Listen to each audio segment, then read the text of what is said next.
রিয়াদ অন্ধকারে কোথাও মিলিয়ে গেল। আশেপাশে রিয়াদকে হন্ততন্ত হয়ে খুঁজতে লাগলো সে অজ্ঞাত ব্যক্তি। রিয়াদ তাকে আড়াল থেকে দেখছে, শরীর থেকে রক্ত ঝরার বেগ প্রতিনিয়ত বেড়ে চলেছে। সাথে দুর্বল হয়েছে রিয়াদ, তবে বেরুতেও ভয় করছে রিয়াদের। মৃত্যু যে তার পিছনে, তার গতির বেগ স্বাভাবিকের তুলনায় বহুগুণ, যেন দক্ষ কোনো দৌড় প্রতিযোগী।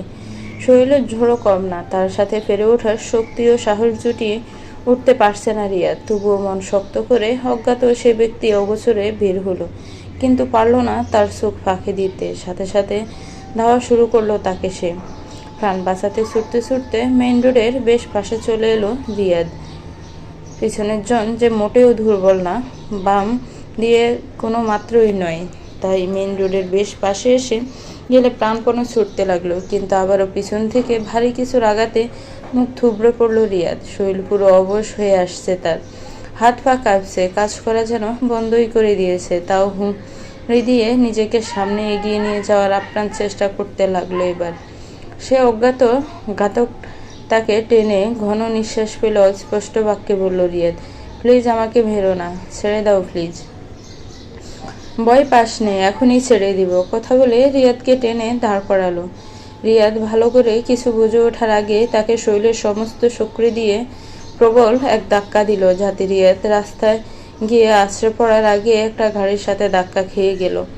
ফলকে রিয়াদের শরীর বেশ দূরে ছিটকে পড়ল। গাড়িটা একটা ব্যক্তিগত কার ছিল, হয়তো চালক ভালো মানুষ ছিল, তাই গাড়ি থামিয়ে এগিয়ে গেল রিয়াদের কাছে। প্রমোদ তঙ্গনা নামক সে অজ্ঞাত ঘাতক আর পা বাড়ালো না সেদিকে, বরং গাছগাছালির আড়াল হয়ে অন্ধকারে মিলিয়ে গেল। আদ্রিস ডিভোর্স পেপারে সাইন করে দিয়েছে। বুকে পাথর রেখে হঠাৎ কক্ষে প্রবেশ করলো রিদিকা। কি, এখন তোমার আসার টাইম হলো?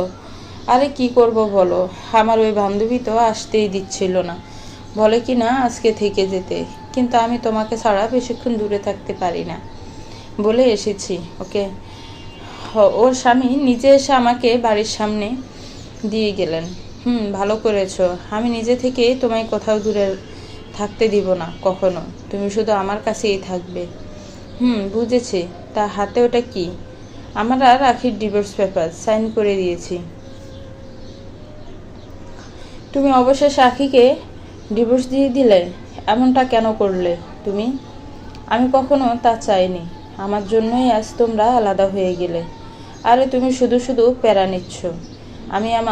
আখি আমার কাছেই ফিরবে, দেখে নিও। যখন দেখবে আমি সাইন করে দিয়েছি ডিভোর্স পেপারে, যখন বুঝতে পারবে আমাকে ও সত্যি হারিয়ে ফেলছে, আমার থেকে দূরে চলে যাচ্ছে, তখন সব ফেলে আবারও আমার কাছে ফিরে আসবে। আর তুমি ওকে মেনে নিবে। অবশ্যই। তোমাকেও তো অপমান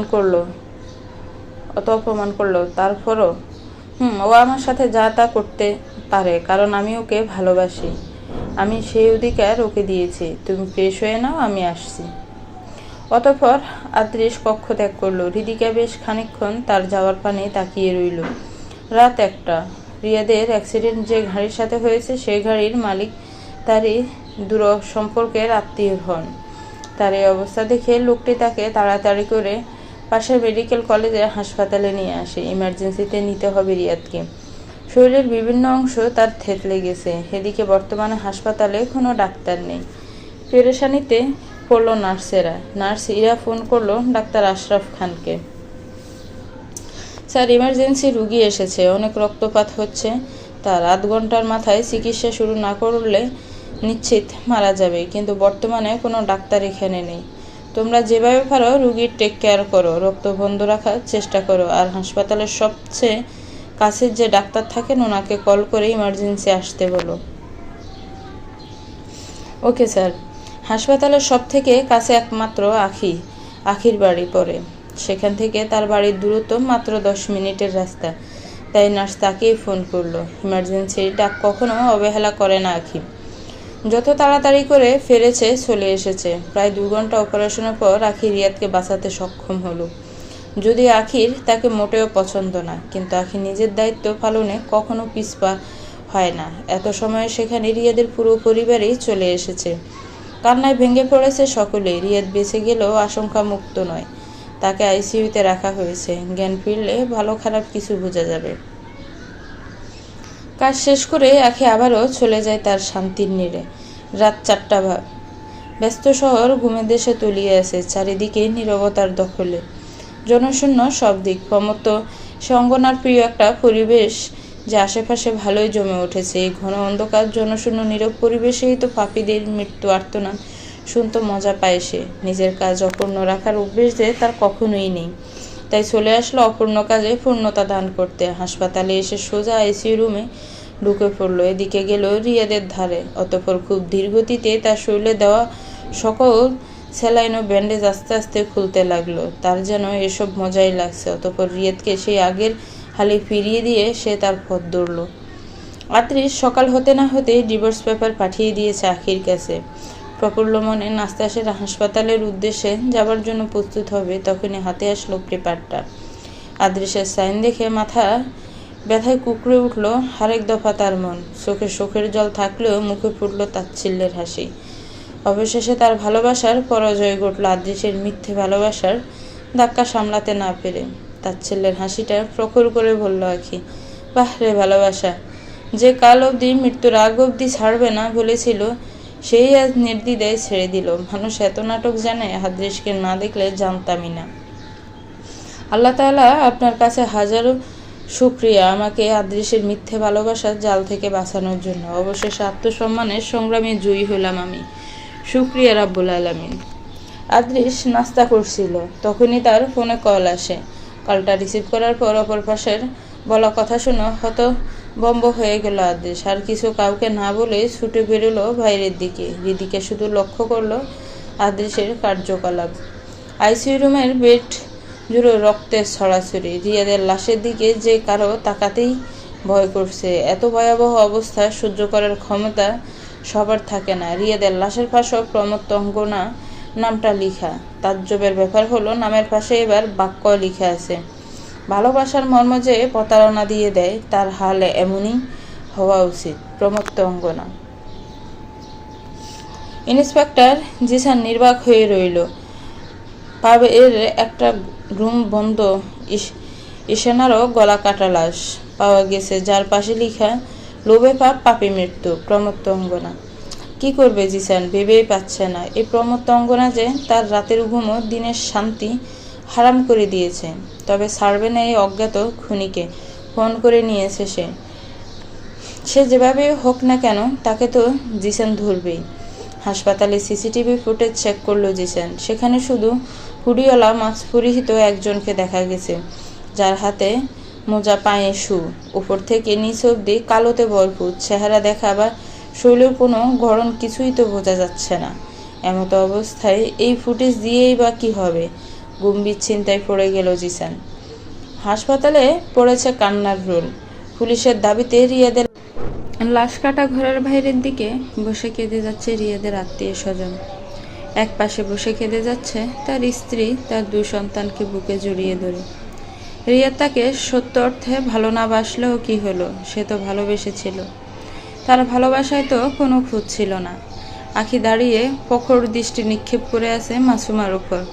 তখন আদ্রিত চলে আসলো সেখানে আখির খোঁজে। আখির উদ্দেশ্য বলল, আখি, আধ ঘন্টার মধ্যে একটা ডিফিকাল্ট সার্জারি আছে, আমাদের দুজনকে থাকতে হবে। আদ্রিত লক্ষ্য করলো আখি যেন তার কথায় কান দিল না, বরং তার পুরো মনোযোগ মাসুমার দিকে। আদ্রিত এবার আখির কাঁধে হাত রেখে বলল, এমন কি দেখছো আখি? দেখছি কারো ভালোবাসার মানুষ হারিয়ে গেলে কতটা কষ্ট হতে পারে, তার গভীরত্বে হারিয়ে যাওয়ার চেষ্টা করছি। ভালোবাসার মানুষটা যেরকমই হোক না কেন, তাকে মন থেকে কখনো ঘৃণা করা যায় না। দেখানো কিভাবে কান্না করছে এক বিশ্বাসঘাতকের জন্য, যে তাকে রেখে অন্য নারীতে আসক্ত হয়েছিল। আজ তার মৃত্যুতে সে অভাগীর চোখের জল ঝরছে। রিয়া অন্য নারীতে আসক্ত ছিল মানে? আর এসব তুমি কি করে জানলে? এবার আখি আদ্রিতের দিকে তাকে অনেকটা হেসে বলল, সেটা না হয় আপনাকে নাই বললাম। সব কিছু শুনতে কেন মন চায় আপনার? মনে এত কৌতূহল থাকা ভালো না ডাক্তার সাহেব। চলুন, সার্জারির আগে রোগীর অবস্থা তো জানতে হবে। আখি আগে হাঁটা ধরলে পিছন এলো আদৃত। ঠিক তখন আখির সামনে পড়ল আদৃশ। আখির পিছনে আদৃতকে দেখে মুহূর্তেই আদৃশকে দেখেও না দেখার ভান করে তাকে পাশ কাটিয়ে চলে গেল আখি, যাতে তার মনের পীড়া বেড়ে দ্বিগুণ হলো। আদৃশের উপর তাচ্ছিল্য ভরা এক দৃষ্টি চোখ বুলিয়ে নিজেও পাশ কেটে চলে যেতে নিলে আদৃশ তাকে পিছু ডাক দিল, দাঁড়ান ডাক্তার আদৃত। আদৃশের ডাকে আদৃত থমকে দাঁড়ালো। এবার আদৃশ দমকানে সরে বলল, আখির কাছ থেকে দূরে থাকবেন আশা করি। কেন? কারণ আখি শুধুই আমার, তোমার ছিল, কিন্তু তুমি তার মর্ম দিয়ে উঠতে পারোনি। তাইও কারো হোক বা না হোক, তোমার তো একদমই না।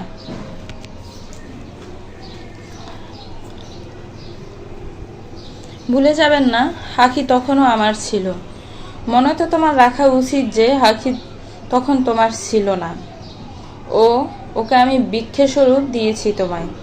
কথাটা কানে যেতে ক্ষিপ্ত হয়ে আদৃশ আদৃতের গলায় চেপে ধরল, দাঁত কটমট করে বলল, আখি শুধুই আমার, কথাটা ভুলে যাবেন না ডাক্তার আদৃত, নইলে আমি আমার সীমা লঙ্ঘন করতে বাধ্য হব। আখির দিকে তোলা চোখ আমি উফরে ফেলতেও দ্বিধাবোধ করব না। আদৃত এবার বেশ জোর ধাক্কা দিয়ে আদৃশকে সরিয়ে দিল নিজের কাছ থেকে। আদৃশ অনেকটা পিছিয়ে গেল। এতে আদৃত এবার ঝাঁঝালো গলায় বলল, সেদিনের মার মনে থাকলে তুমি আজ স্পর্ধা করতে না আদৃশ। আমার কলার ধরার মতো ভুলের মাসুলটা এখনই সুদে আসলে নিয়ে নিতাম সক্ষম আমি, তুমি না ভালো করেই জানো। কিন্তু হাসপাতাল আমি সিন ক্রিয়েট করতে চাইছি না। তাছাড়া আমার আখির এভাবে এসব ভালো নাও লাগতে পারে, আর আমি ওকে কোনো রকম ফিরাদান করতে ভাবতেও পারি না। আর যেখানে রইল কথা আখিকে নিয়ে, আখি আমার ছিল, আমার আছে, আর আমারই থাকবে। মধ্যেখানে তুমি তো ছিলে শুধু ওর মনের ভুল। আখির জীবনের তিক্ততম অধ্যায় যে শেষ হয়ে গেছে, এখন আখির ভবিষ্যৎ জুড়ে শুধু আমারই অবস্থান হবে। ওকে আমি নিজের করে নিব, আগলে নিব নিজের ভালোবাসার পবিত্র বন্ধনে, পারলে ঠেকিয়ে নিও। কথাগুলো বলে আদৃত কলার ঠিক করতে করতে চলে গেল। আদৃশ অসহায়ের মতো তাকিয়ে রইল তার যাওয়ার দিকে। সার্জারির উদ্দেশ্যে যাবে আখি এবং আদৃত। তখনই জিসান তাদের পথ আটকালো। দাঁড়ান ডাক্তার আখি। জি বলুন ইন্সপেক্টর জিসান। আমরা আপনার বাড়ির সিসিটিভি ফুটেজ চেক করেছি কাল রাত 4টার সময়, কিন্তু আপনাকে পাওয়া যায়নি। আপনি কোথায় ছিলেন তখন? এক্সকিউজ মি ইন্সপেক্টর, আপনি একজন পুলিশ অফিসার, সব রকম যুক্তি জ্ঞান আপনার থাকা প্রয়োজন। এমন কোনো লোক নেই হয়তো যারা বেডরুমে সিসিটিভি ক্যামেরা লাগায়। অ্যাট লাস্ট আমি এমন কাজ করার কথা কখনো ভাবতে পারি না। আপনি সিসিটিভি ফুটেজ ভালো করে দেখেছেন নিশ্চয়ই। আমি কাল রাতে প্রায় 3:30টার দিকে আমার বেডরুমে প্রবেশ করেছিলাম। সেখানে পরিষ্কারভাবেই আপনি তা দেখেছেন আশা করছি। আর তারপর আমি বেডরুম থেকে হয়তো সকাল 7টার দিকে বেরিয়েছি। এর আগে কক্ষ থেকে বেরোনোর কোনো ফুটেজ আপনি দেখেছেন বলে আমার মনে হয় না।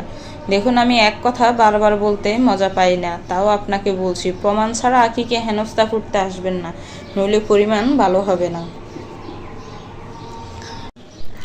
আমাকে থ্রেট দিচ্ছেন? আমি সোজা কথা বলছি। আপনি থ্রেট মনে করলে করতে পারেন, আখির কোনো আসে যায় না। কথাটা জানিয়ে আখি চলে গেল ওটি রুমের দিকে। আদৃত এক ফলক জিসানের দিকে তাকিয়ে আবার হাঁটা শুরু করলো।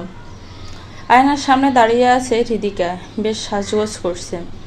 আদৃশের মন ভালো থাকবে না আজ সে জানে। প্রাণপ্রিয় বন্ধু তার আজ পৃথিবী ছেড়ে চলে গেছে। মন মানসিকতা ভালো থাকার তো কোনো কথা না। তাই আজ সে আদৃশের পছন্দের খাবার রান্না করেছে নিজ হাতে। তার দেওয়া শাড়ি পরে হালকা সাজগোজ করে নিয়েছে। এবার চুল আঁচড়ানোর পালা। চুল আঁচড়াচ্ছিল, হঠাৎ একগুচ্ছ চুল এমনিতেই তার হাতে চলে আসলো। স্বাভাবিকভাবে একসাথে এত চুল আসার কথা নয়। হৃদিকার চুল এমনিতেই অনেক কম পরে, কিন্তু আজকে এমনটা হওয়া মানে ফেরেশানির যোগান দিয়ে গেল তার। সার্জারি শেষ করে এসে আখি তার কেবিনে বসে আছে। আদৃত সেই রুগীর কিছু রিপোর্ট নিয়ে এলো আখির সাথে আলোচনা করতে। এদিকে আখি ডিভোর্স পেপারটা হাতে নিয়ে চোখের জল ফেলছিল। 3 বছরের গড়া সম্পর্ক যতই তিক্ততা থাকুক না কেন, তার ভেঙে যাওয়াটা মেনে নেওয়াটা সক্ষমতা যে কেউ সহজে আয়ত্ত করে উঠতে পারে না। আখির অবস্থারও সেই একই রকম। কেমনে দিবে সান্ত্বনা? তখন আখির কেবিনের দরজা একটু খোলা অবস্থায় থাকলে আদৃত তাকে কান্নারত অবস্থায় বাহির থেকে দেখতে পায় অনেকখানি, যাতে বুকের ভিতরখানা তার মুহূর্তে ব্যথাময় হয়ে গেল। বুকের পীড়া দমিয়ে অত্যন্ত স্বাভাবিকভাবে দরজায় নক করলো, যাতে আখি হকচকিয়ে উঠে ডিভোর্স পেপারটা সরিয়ে চোখ মুছে নিল। মিথ্যে হাসি কোনোরূপ টাঙ্গিয়ে আদৃতকে ভিতরে আসতে বলল। আসলে মিসেস রেহানার রিপোর্টগুলো নিয়ে এসেছিলাম, তোমার সাথে এ নিয়ে কিছু কথা ছিল। আর আপনি কেন এলেন? আমাকে ডাকিয়ে নিলে পারতেন। তোমার যাওয়া আর আমার আশা একই তো। আচ্ছা বসুন, দেখি রিপোর্টগুলো। আদৃত বসে গেলে আখি তার কাছ থেকে রিপোর্টগুলো নিয়ে দেখতে লাগলো। আদৃত বেশ সময় তার পানে অপলক তাকিয়ে এবার বলে উঠল, চাইলেও আমার সাথে সব তিক্ততা ভাগ করে নিতে পারো আখি। তুমিই তো বলতে তিক্ততা মনে লুকিয়ে না রেখে ভাগ করে নেওয়া উচিত, মনের ভালোর জন্যই। আদৃতের কথায় বেশ অবাকত্ব নিয়ে আখি বলল, আপনি কি বলতে চাইছেন? পরিষ্কার করে বলবেন। আমি পরিষ্কার করেই বলছি আখি, তুমি বুঝো না বোঝার বান করলে তো কথা চাপা পড়েই থাকবে। আড়ালে চোখের জল ফেলে সব কিছুর সমাধান পাওয়া যায় না আখি। ব্যথা লুকুলোই লুকোয় না। আপন কেউ রয়ে গেলে তো শোক বাক করে বলে বেড়াবো। কেন, আমি কি এতই পর হয়ে গেলাম? আপন কখন ছিলেন? কোনো দিনও না। তখনও পর ছিলেন আর এখনও তাই। সবাই সব কিছু সব অনুভূতি বুঝে উঠতে সক্ষম হয় না ডাক্তার আদৃত। হয়তোবা সক্ষম ব্যক্তিকেই অক্ষম ভাবছো তুমি।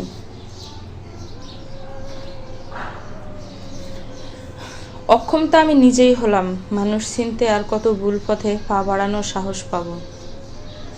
আমার সে ক্ষমতা যে আর নেই। হ্যাঁ, ভুল তো সবসময় আমিই ছিলাম। দেখো না, তুমি ঠিকই জীবনে কতটা এগিয়ে গেলে, আর আমি সেই শুরুতেই পড়ে রইলাম।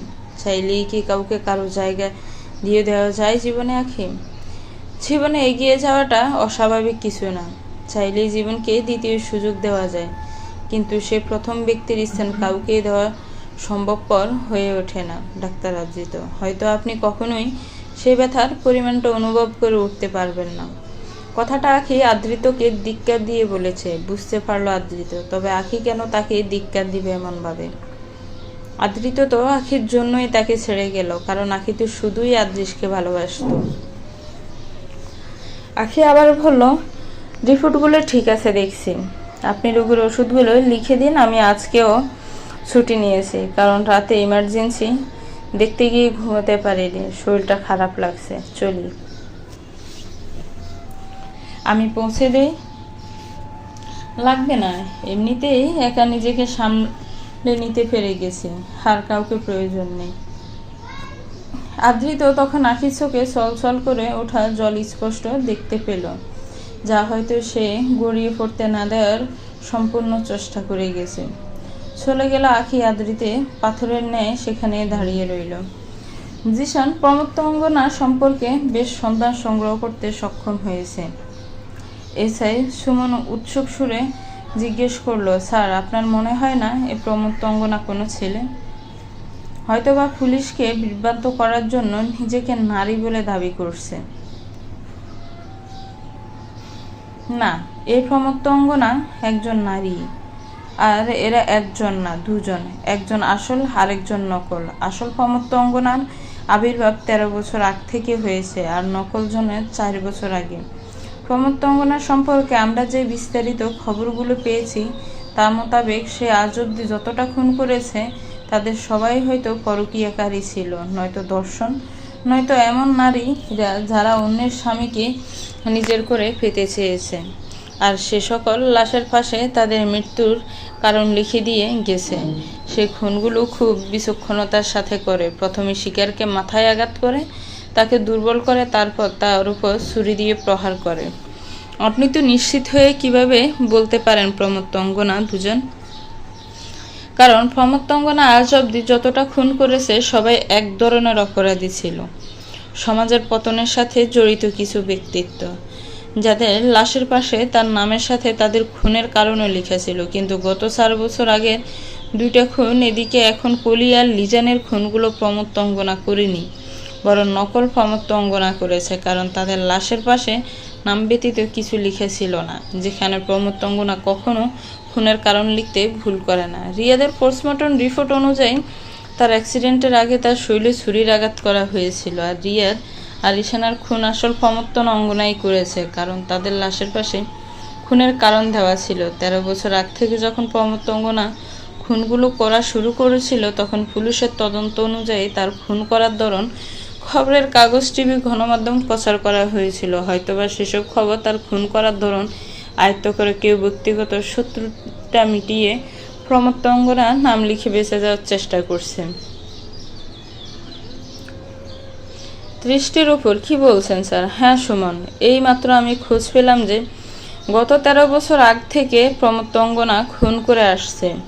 ইন্সপেক্টর ইশতিয়াক 6 বছর খোঁজ করার পরও ওকে পেতে সক্ষম হয়েছেন, আর তা না তো ওকে ধমাতে। এরপর এই পুলিশ স্টেশন আমার আগমন ঘটে। গত 6 বছরে এই শহরে প্রমত্ত অঙ্গনা দ্বারা 2টি খুন হলেও বাংলাদেশের বিভিন্ন শহরে আরও 17টির মতো খুন অবধি গণনা করা গেছে। তাদের খুন প্রমত্ত অঙ্গনা করেছে।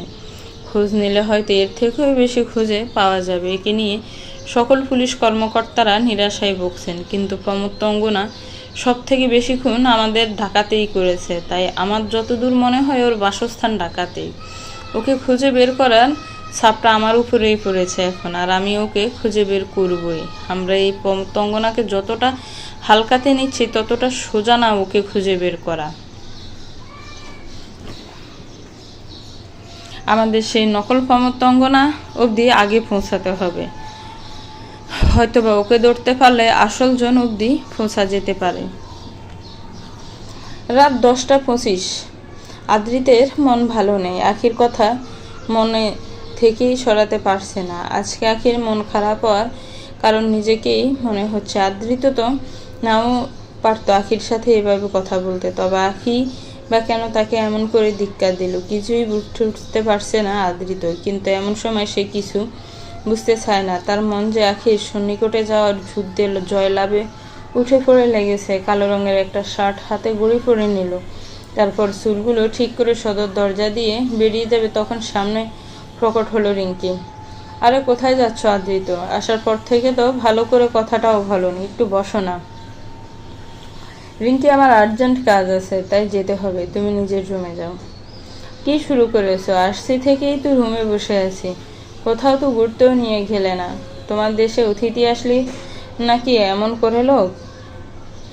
সমস্যা নেই, কালকে মা বাবার সাথে করে বেরিয়ে আসো কোথাও। আমি এখন চলি। আদ্রিত, কথা শোনো। আদ্রিত আর না দাঁড়িয়ে চলে গেল। রিঙ্কি অভিমানে নাক মুখ কুঁচকে নিল মুহূর্তেই।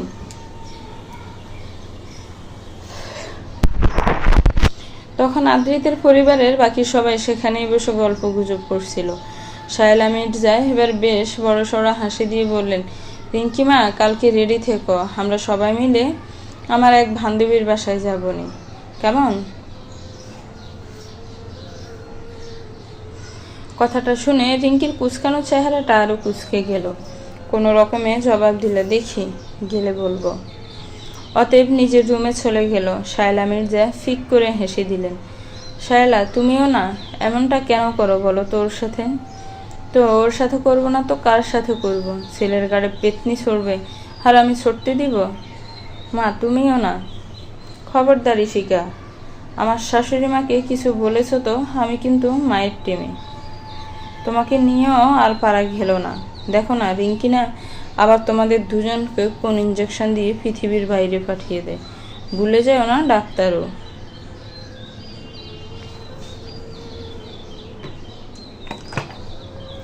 কথাটা শুনে সবাই একে অপরের দিকে তাকিয়ে হেসে দিল। আখির ফোনে কল আসলো গার্ড পাইসেলের। ম্যাম, ডাক্তার আদ্রিত এসেছেন, তাকে কি ভিতরে আসতে দিব? অবশ্যই, ওনাকে পাঠিয়ে দিন।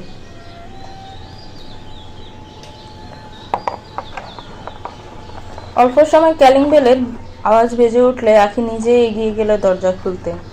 দরজা খুলে দেখতে পেল নিচে বেশ বড়সড় একটা কেক রাখা, যাতে লিখে শুভ জন্মদিন হিটলার। আঁকি পিছন মোড়ে দেয়ালের গড়িতে দেখতে পেল রাত ঠিক 12টা বাজে তখন।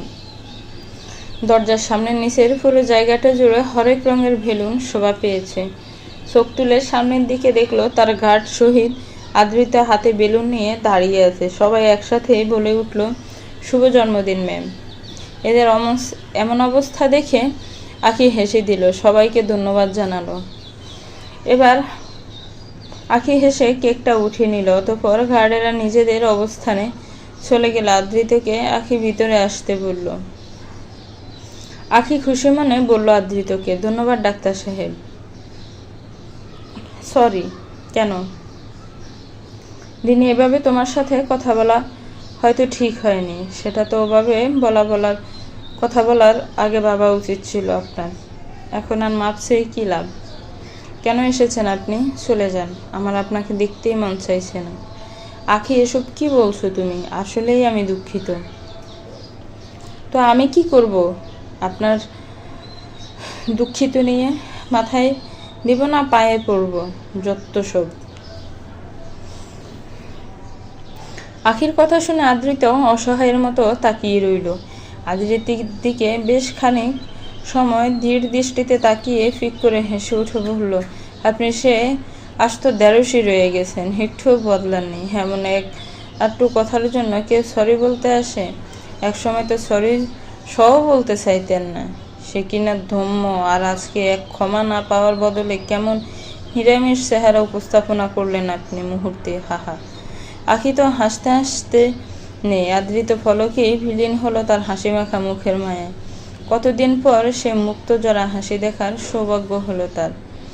আদ্রিস রিয়াদের জানাজা পরে চলে এসেছিল বাড়িতে। প্রিয় বন্ধুর মৃত্যুতে আজ অনেক জল জড়িয়েছে চোখের, মাথাটা অনেক ধরেছে, তাই চোখ বন্ধ করে শুয়ে আছে চিত হয়ে। মাথায় ঘুরছে তখন আদ্রিতের বলা আখিকে নিয়ে কথাগুলো। মনে জন্মেছে অসীম ভয়। আখিকে যদি আদ্রিত আবার ছিনিয়ে নেয় তবে সে কি করবে এবার? হঠাৎ নিচ থেকে হৃদিকার কান্নার শব্দ শুনে তাড়াহুড়োয় বেরিয়ে এলো আদ্রিস। এসে দেখলো হৃদিকা নিজের চুল আর মাথার চেঁচানো দৃশ্য দেখে সহ্য করতে না পেরে আদ্রিস হুঙ্কার দিয়ে বলল, মা এসব কি করছো? ছাড়ো ওকে। আদ্রিস এগিয়ে গিয়ে তাকে ছাড়াবে, তার আগে হৃদিকা নিজেকে ছাড়িয়ে নিল। আদ্রিস এবার গর্জে বলল, তোমার সাহস হলো কি করে মা হৃদিকার চুল হাতে দেওয়া? বাবাও অভিনয় করছো। ও নিজে থেকে আমার হাত দিয়ে এমনভাবে ধরেছিল যে মনে হয়েছিল আমি ধরেছি। মিথ্যে বলো না মা। হৃদিকা, বলো কি হয়েছে? কিছু হয়নি, তুমি যাও।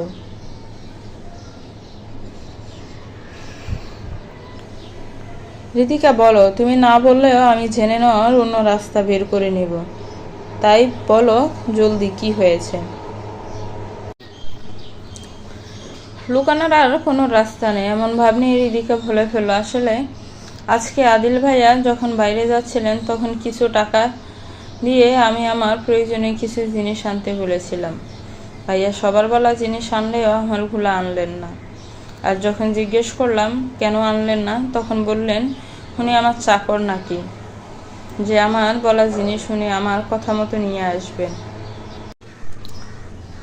আমি তখন বললাম, আমি আপনাকে চাকর ভাববো কেন? ছোট বোন হিসেবে অধিকার মনে করে বলেছি। এমনটা ভাববেন জানলে আমি ওনাকে কখনো নিজের জিনিস আনতে বলতাম না। কথাগুলো শুনে এসে মা আমার চুল মুঠো করে ধরলেন। আমি নাকি মুখে মুখে তর্ক করি, ফকিন্নির মেয়ে হয়ে বড় বড় কথা বলি। হৃদিকা সব কিছু মিথ্যে বলছে আদ্রিস, ওর কথায় আসিস না। খবরদার ভাইয়া, আর একটা কথা বলেছো তো আমি ভুলে যাব তুমি আমার বড় ভাই হও। তোমাদের সাই দিয়ে আমি মাথায় তুলেছি। তোমরা কি ভেবেছ তোমরা যা তা করবে আর আমি মেনে নিব? নো ভাইয়া, ভুলে যেও না তোমরা সবাই আমার টাকায় খেয়ে পড়ে আছো। তাই আমার স্ত্রীর সাথে সামনে থেকে ব্যবহারটা ঠিক করে করবে আশা করি, নয়তো তোমাদের সাথে সব সম্পর্ক ত্যাগ করতে বাধ্য হব আমি। কখনো এমনটা ভাবিনি আর এমন করে কথা বলিও নি, কিন্তু আজ তোমরা আমায় তা করতে বাধ্য করলে।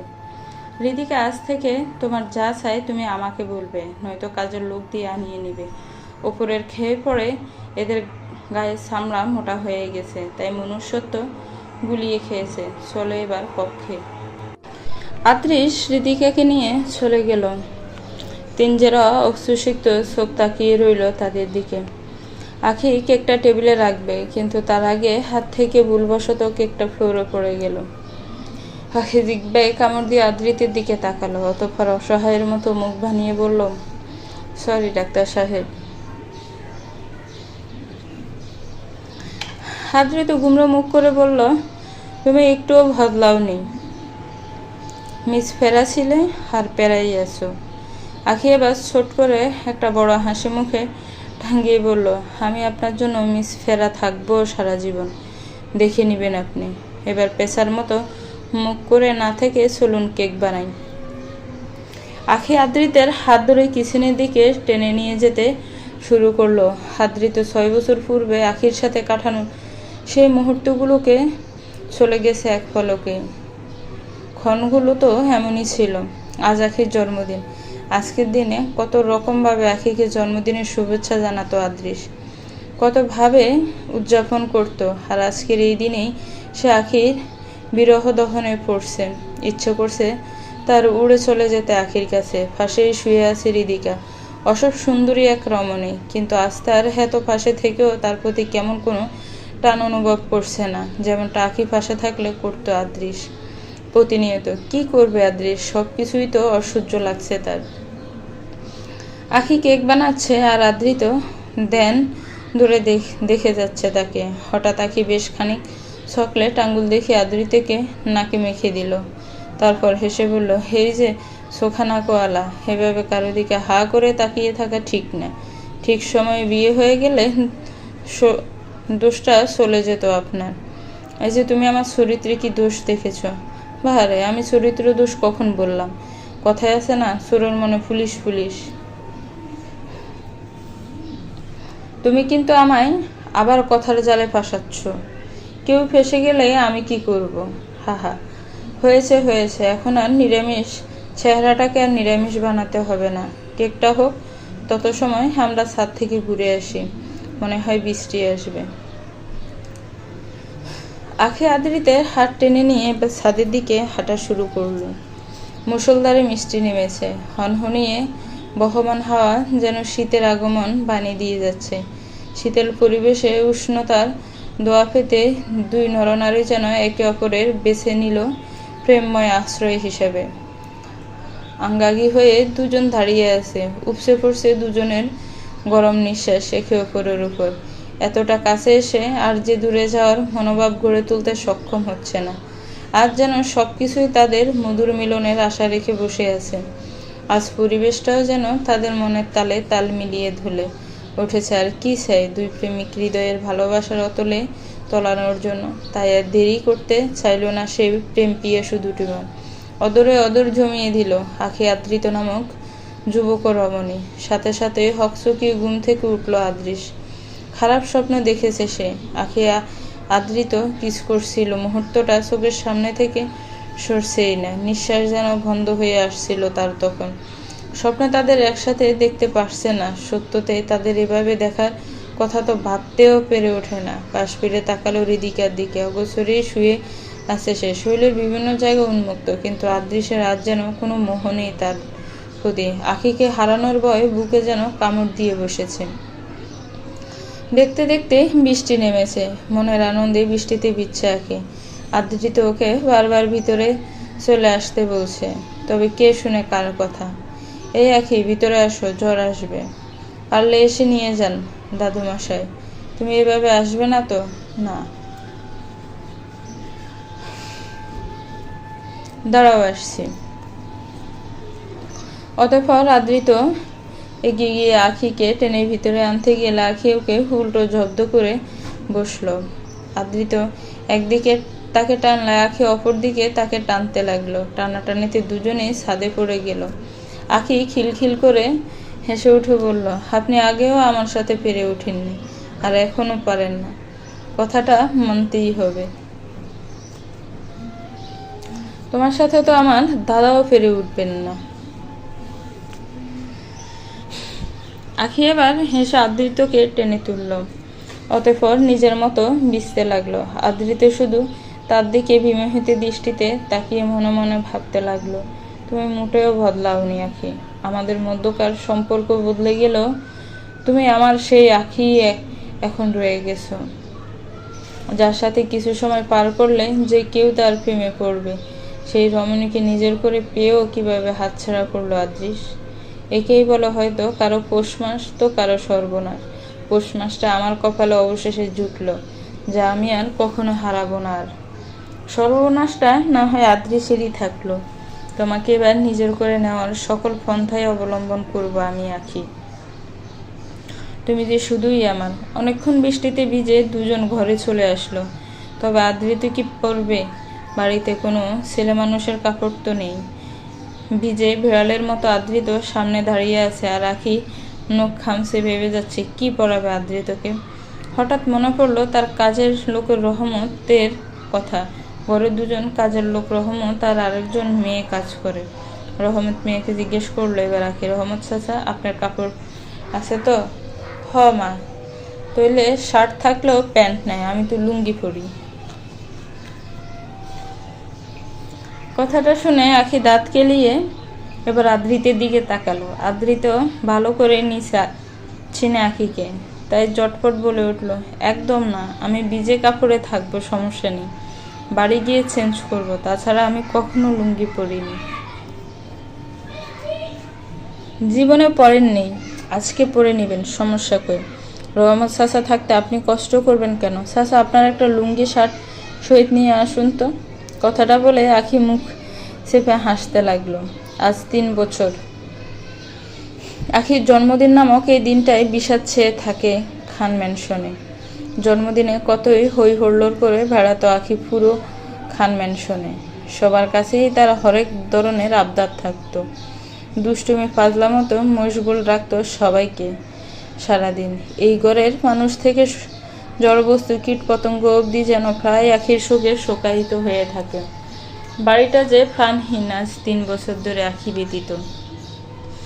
আশরাফ খান মেয়ের এই জন্মবার্ষিকীতেও না খেয়ে ঘুমিয়ে পড়ার চেষ্টায় মগ্ন হয়ে আছেন। প্রতি বছর জন্মদিনে যে মেয়ে বাবার হাতে খাওয়ার আবদার করে বসত, সে বাবার গলা দিয়ে এমন দিনে খাবার কি করে নামবে। মা মিসেস তাহমিনা খানও নীরবে কান্না করছেন। আহিলও না খেয়ে বেলকুনিতে দাঁড়িয়ে আকাশের পানে তাকিয়ে আছে একদিনে। তখন কাঁধে হাত রাখলো তার প্রিয়তম স্ত্রী মায়েশা, 8 মাসের অন্তঃসত্ত্বা সে। কি হলো, ঘুমাবে না? কি তুমি এখনো ঘুমাওনি? তুমি না ঘুমালে কি করে ঘুমাবো? ঘুম আসছে না লক্ষ্মীটি, তুমি ঘুমিয়ে পড়ো। তোমার এভাবে বেশি রাত জেগে থাকা ঠিক না। একটা আবদার করব, রাখবে? বলো। বলো কি চাই তোমার? আখিকে ফিরিয়ে নিয়ে আসো। তা কখনো সম্ভব না। কেন সম্ভব না?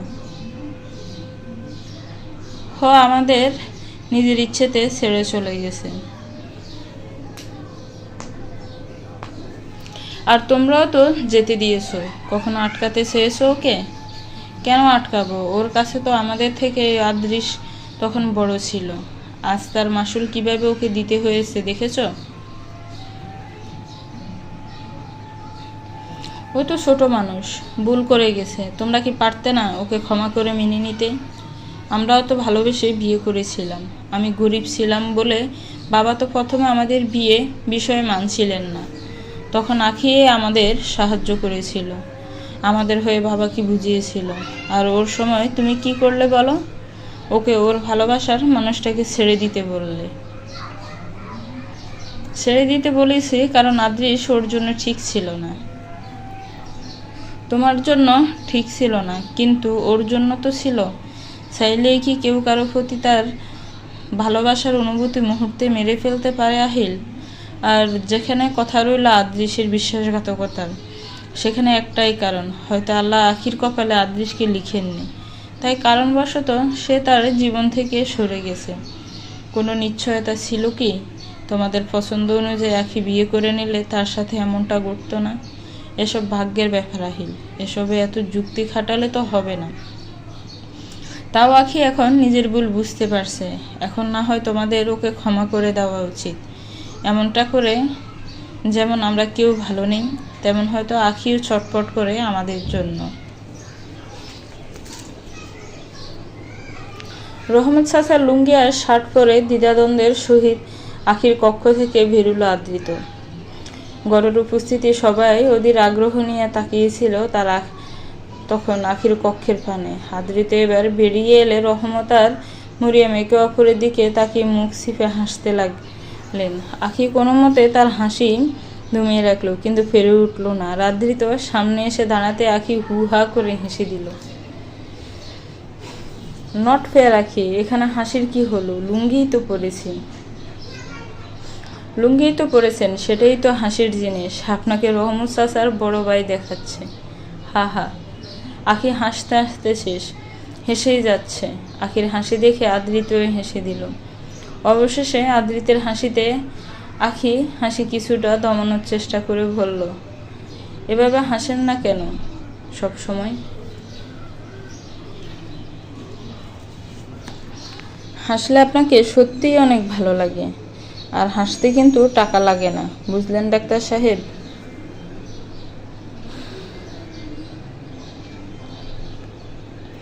হাসানোর জন্য তোমার মতন কেউ নেই আখি। আদিত্যের হঠাৎ বলে ওঠা কথাটা আখিকে বেশ অস্বাভাবিকতায় ফেলে দিল। হাসি থামিয়ে এবার স্বাভাবিক থাকার চেষ্টা করে বলল, আচ্ছা এসব ছাড়ুন, আজ চলুন কেক রেডি, এবার কেটে নেওয়া যাক। অতঃপর সবাই মিলে কেক কাটলো, গার্ডদেরও হানিয়ে নিল আখি। কেক কাটা পরে সবাই ছবি উঠলো। আদৃত লুঙ্গি আর শার্ট পরে ছবি উঠাতে না চাইলে আখি জোর করে কয়েকটা ছবি তুলে নিল তাকে, তারপর জোরে জোরে হাসলো কিছুক্ষণ।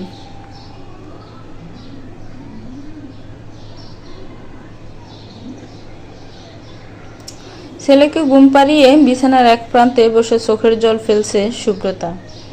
স্ত্রীকে সান্ত্বনা দেওয়ার মতো সক্ষমতাও আদিলের নেই, তবুও তার পাশে গিয়ে বসলো। তার কাঁধে হাত রেখে বলল, তুমি চিন্তা করো না, তুমি দেখো আমি কিছু না কিছু একটা করব। আমাদের এভাবে আর আদৃশের উপর বোঝা হয়ে থাকতে হবে না।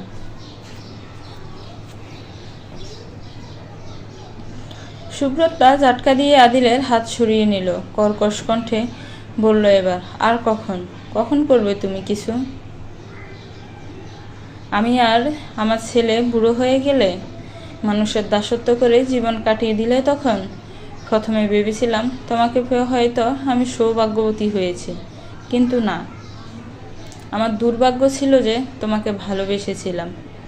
পড়ালেখা করনি কখনো, গুন্ডাদের মতো টই টই করে ঘুরিয়ে বেড়েছ এখানে সেখানে। দায়িত্ববোধ কখন ছিল তোমার মধ্যে? আমি ভালোবেসেছিলাম বলে হয়তো তোমার কপালে বই জুটেছে, নইলে তাও জুটত না।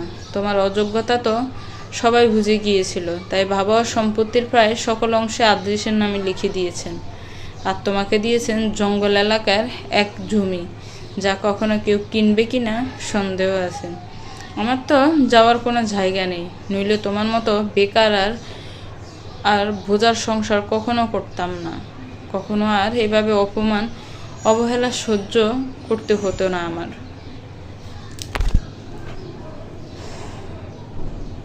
কথাগুলো বলে সুব্রতা ফ্লোরে বসে পড়ে কাঁদতে লাগলো।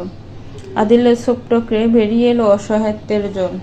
সারা পৃথিবী ওর বিরুদ্ধে চলে গেলেও সুব্রতা কখনো তার সঙ্গ ছাড়েনি।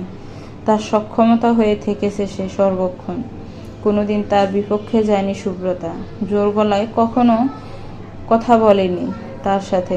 আদিলের মনের বল হিসাবে পাশে থেকেছে সুব্রতা, ভালোবেসে যে বিয়ে করেছিল তাকে। গরিবের মেয়ে, তাই বেকার হলেও বাবার সম্পত্তি দেখে সুব্রতার বাবা মা নির্দ্বিধে মেয়ে তুলে দিয়েছিলেন আদিলের হাতে। বড়লোকের বড় ছেলে ছিল আদিল। মা বাবার অতি আদরে বিগড়ে গিয়েছিল, পড়ালেখা একদম করতো না, সারাদিন মাস্তানি করতো, বিভিন্ন খারাপ অভ্যেস ছিল তার। কিন্তু সুব্রতা আসার পর পরিবর্তন আসে আদিলের জীবনের সঠিক দিশা পায় আদিল। খারাপ সঙ্গ ও নেশা ত্যাগ করার সাথে সাথে তার মধ্যে দায়িত্ববোধ তো চলে আসলো, তবে যে ততক্ষণে অনেক দেরি হয়ে গিয়েছিল। চাইলেও আর বাকি পড়ালেখা এখন করতে পারবে না আদিল। কোনো চাকরি হলেও অজ্ঞতার কারণে সেই টিকে না বেশি দিন। টেনে টুনে এসএসসি পাশ করে গেলেও শিক্ষার যথেষ্ট জ্ঞান সে আয়ত্ত করতে পারেনি। তাছাড়া মূর্খতার কারণবশত বংশের নাম ডুবোবে ভেবে তার বাবা দাদা সম্পত্তির বেশিরভাগ অংশ করে দিয়েছেন আদৃশের নামে। আদৃশই একমাত্র আদিলের সংসারের চাবিকাঠি। বড়সার নাম হিসেবে সুব্রতা ছোঁয়া থাকায় এতে আফসোস কখনো হয়নি আদিলের, কিন্তু আজ যেন লজ্জায় মরে যেতে ইচ্ছে করছে তার। আর যদি ঠিকমতো পড়ালেখা করতো বা অন্য কোনো কাজে মন দিত, তবে স্ত্রী সন্তান নিয়ে এমন অনিচ্ছে জীবনযাপন করতে হতো না তার। আফসোসের সাথে তিক্ত অভিমান নিয়ে চলে গেল আহিল কোথাও বেরিয়ে। আদ্রিতের কাপড় এখনো শুকোয়নি। ভিজে কাপড় পরে আদ্রিত বাড়ি যাওয়ার মন মানিয়ে নিলে আঁখি বাধা দিল। দেখুন, রাত 2টা বাজে, এদিকে আপনার কাপড় এখনো পুরো ভিজে রয়েছে, তাই আপনি আজকে এখানে থেকে যান, কাল সকালে না হয় চলে যাবেন। না আঁখি, আমি চলে যাই। আরে শুধু শুধু জেদ করবেন না তো, আপনাকে জেদ করা মানায় না, ফালতু জেদ করেন আপনি। গেস্ট রুম আমি রেডি করিয়ে দিচ্ছি, ওখানে গিয়ে শুয়ে পড়ুন। কিন্তু কোনো কিন্তু না, চুপচাপ এখানেই থাকুন। তার লুঙ্গিটা আপনাকে কিন্তু দারুণ লাগছে।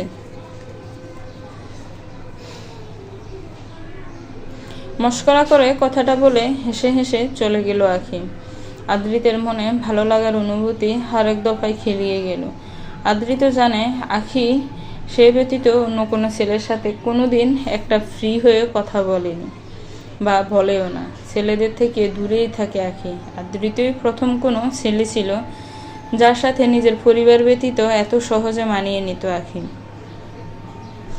আদ্রিতের সাথে মনের সকল কথা বাক করে নেওয়া, তাকে বিরক্ত করা, তার সাথে ঝগড়া করা, সব কিছুই জীবনের এক অবিচ্ছেদ্য অংশ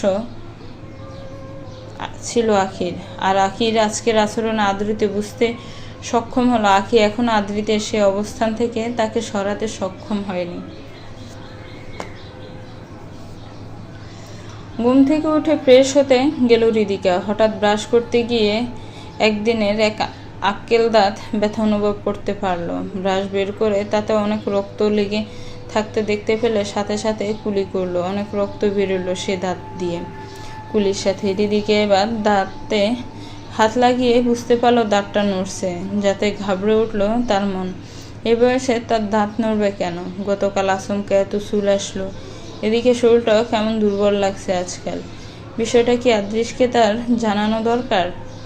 না, রিদিকে এসব কথা বর্তমান আদেশকে জানাবে না। সে নিজেই ডাক্তারে যাবে ভেবে নিয়েছে।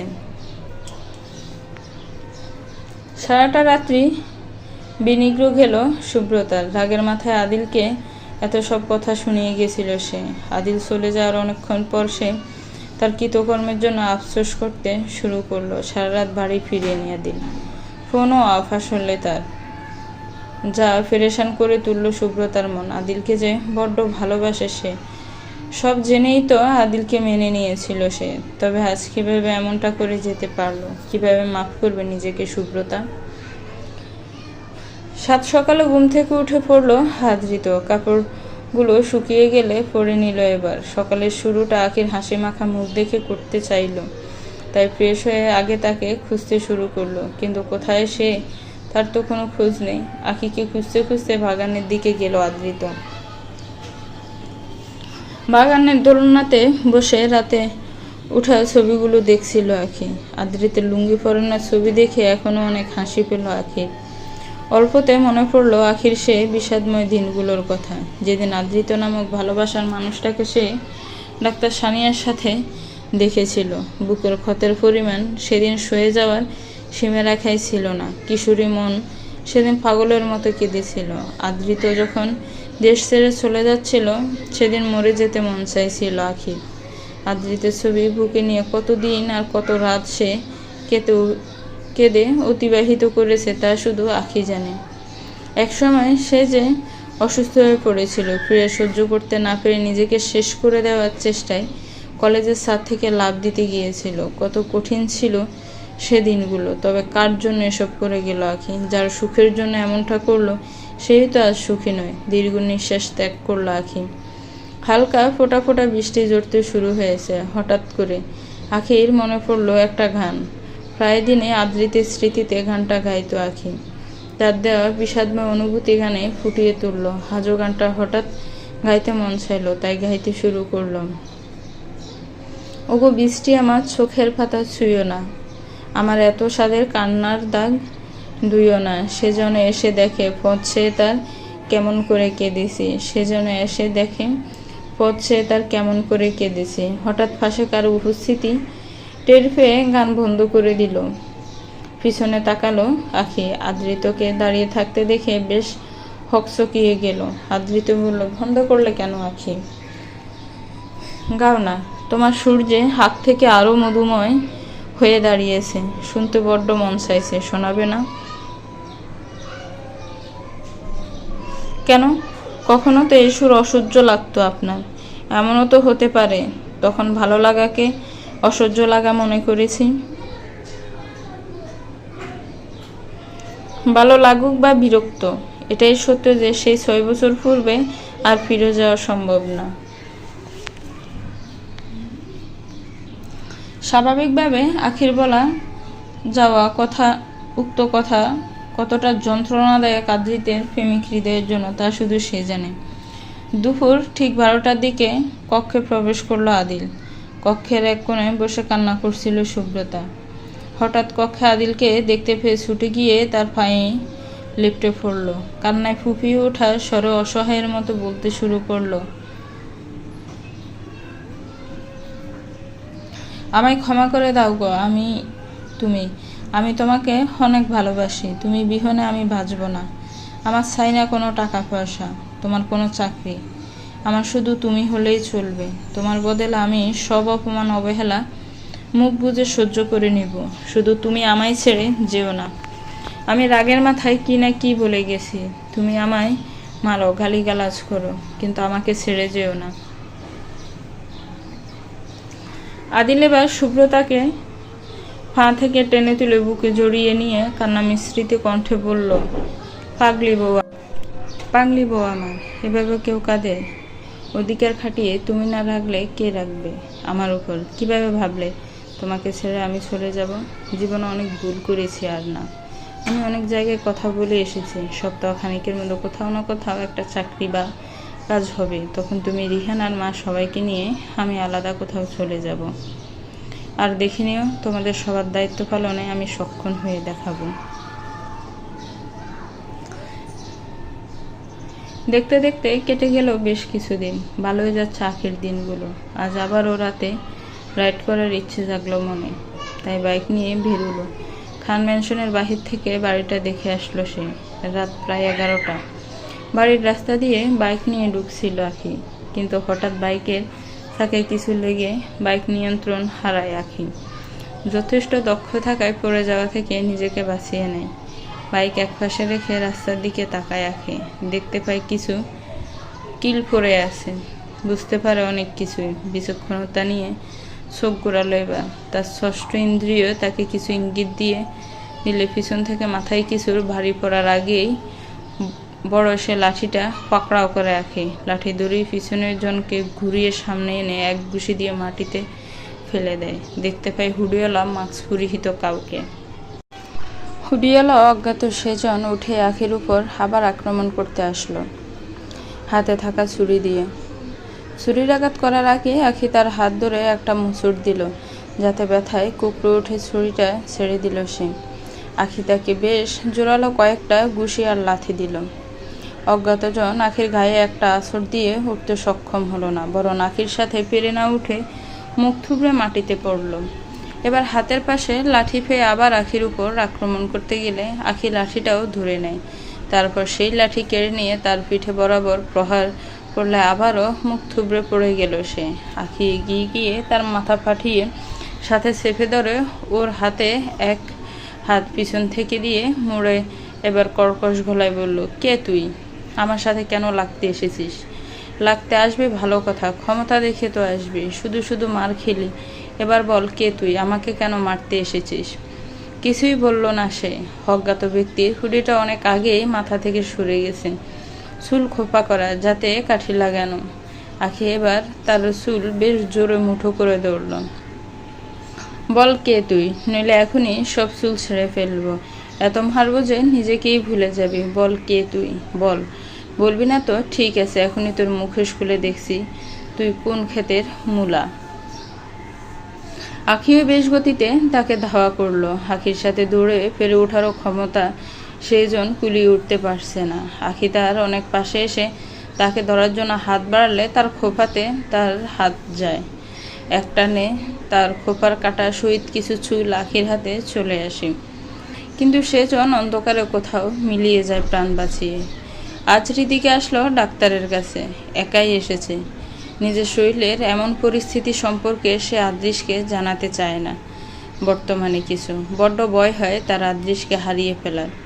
যে আদৃশ তার প্রাণের প্রিয় আখির উপর হৃদিকাকে নিয়ে এলো, সামান্য বাচ্চার দোহাই দিয়ে তাকে নিয়ে কিভাবে কোনো সুযোগ নিবে হৃদিকা? আদৃশ আজ 2 দিন হলো একটা কাজে শহরের বাহিরে গেছে। সেই সুযোগে ডাক্তারে চলে আসলো হৃদিকা। ডাক্তার তাকে চেক আপ করে কিছু টেস্ট করানোর জন্য দিল। সে টেস্টগুলো করে সে বসে রইল রিপোর্টের জন্য। এবার তার রিপোর্ট দেখে বেশ চিন্তিত হলেন ডাক্তার। ডাক্তার দুরবস্থা চেহারা দেখে অস্থিরতা আরও বেড়ে গেল হৃদিকা। জিজ্ঞেস করলো ডাক্তারকে, কি হয়েছে ডাক্তার, কি সমস্যা দেখলেন আমার? দেখুন মিসেস হৃদিকা রহমান, আপনার কোনো রোগ হয়নি, বরং আপনার শরীরে এক ধরনের ভাইরাস পাওয়া গেছে। What, virus? কিন্তু আমার শরীরে ভাইরাসের উৎপত্তি কিভাবে হলো? সেটা উৎপত্তি হয়নি, বরং সেটা আপনার শরীর অবধি পৌঁছানো হয়েছে। এই ভাইরাসের বিষয়ে আমি এখন তেমন কিছু বলতে পারবো না, কারণ ভাইরাসটা নতুন ধরনের একটা ভাইরাস। আমি নির্দ্বিধায় বলতে পারি এটা মনুষ্য সৃষ্টি, যা কোনো মাধ্যম ব্যতীত আপনার শরীরে প্রবেশ করেনি। উক্ত ভাইরাস আপনার শরীরের কর্মক্ষমতা নষ্ট করে দিচ্ছে। এখন আমার কি করণীয় আছে ডাক্তার, কি হবে আমার? আরে ঘাবড়াবেন না, ভাইরাসটা এখন আপনার শরীরে অল্প পরিমাণে আছে। আমি কিছু ওষুধ লিখে দিচ্ছি, আপনি সেগুলো সেবন করুন। আর আপনার ব্যবহার্য সকল পুরাতন পণ্য বদলে ফেলুন, সেগুলো থেকেও সমস্যা হতে পারে। আমাকে ভাইরাসটা নিয়ে একটু রিসার্চ করতে হবে। এটা সম্পর্কে ভালোভাবে জানার পরেই আপনাকে যথেষ্ট কোনো তথ্য আমি দিতে পারবো। আখি কাঠিটা হাতে নিয়ে অনেকক্ষণ ধরে তাকিয়ে আছে। কাঠিটা কোথাও যেন দেখেছে আখি, খুব খেয়াল করে হয়তো তখন দেখেনি। হয়তো আখির স্মৃতি খুবই প্রখর মনে করে নিত মুহূর্তে। তবুও মস্তিষ্কে প্রচুর জোর দিয়ে ভাবছে তাকে সে অজ্ঞাতজন পর্যন্ত পৌঁছাতেই হবে। তাকে যে বড্ড প্রয়োজন আখির। কিন্তু হঠাৎ খেয়াল করলো আখি দেরি হয়ে যাচ্ছে হাসপাতালে যাওয়ার জন্য। তাই ওটা রেখে দিল একটা ড্রয়ারে। তারপর কাবার্ড থেকে পড়ার জন্য কাপড় বের করবে, তখনই কাবার্ডের একটা থাকের উপর চোখ গেল। নীল রঙের র্যাপিং পেপারে আবৃত বক্স। মনে পড়লো ওটা আখির জন্মদিনে আদৃত দিয়েছিল। আখি সেটা সেই দিন রেখেছিল, এখনও খোলার কথা মনে নেই। এবার বক্সটা হাতে নিয়ে খুলে নিল। ভিতর থেকে বেরিয়ে এলো কালো রঙের একটা কাতান শাড়ি। অদ্ভুত সুন্দর তার কাজ, আসলের দিকে হালকা কাজ। কালো শাড়ি বলতে আখির ভালো লাগার একটা বড় অংশ। ওপরটা দেখে বেশ খুশি হলো আখি। বাক্সে একটা সিরকুটও পেল সে। সিরকুটটা উঠিয়ে পড়তে লাগলো সেটা। মিস ফেরা, তোমাকে কালো শাড়িতে বেশ মানায়। কালো রঙের শাড়ি যেন তোমার জন্যই বানানো হয়। আসলে সৌভাগ্যবান হবে সে শাড়ি যা ছড়বে তোমার গায়ে। সৌন্দর্য তোমার বাড়ি নিয়ে দিবে বহুগুণ। এতটা গুছিয়ে কথা বলতে জানি না, জানো তো খুব ভালো করেই তুমি। চেষ্টা করলাম শুধুমাত্র, সাথে চাহিদা অল্প। একদিন গায়ে জড়িয়ে নিয়ে সৌন্দর্য, হয়তো আকাশের চাঁদটাও হার মানবে সেদিন তোমার রূপে। তোমার রূপের তেজে ঈর্ষায়িত হয়ে হয়তো লুকাবে সে সেদিন মেঘাতলে।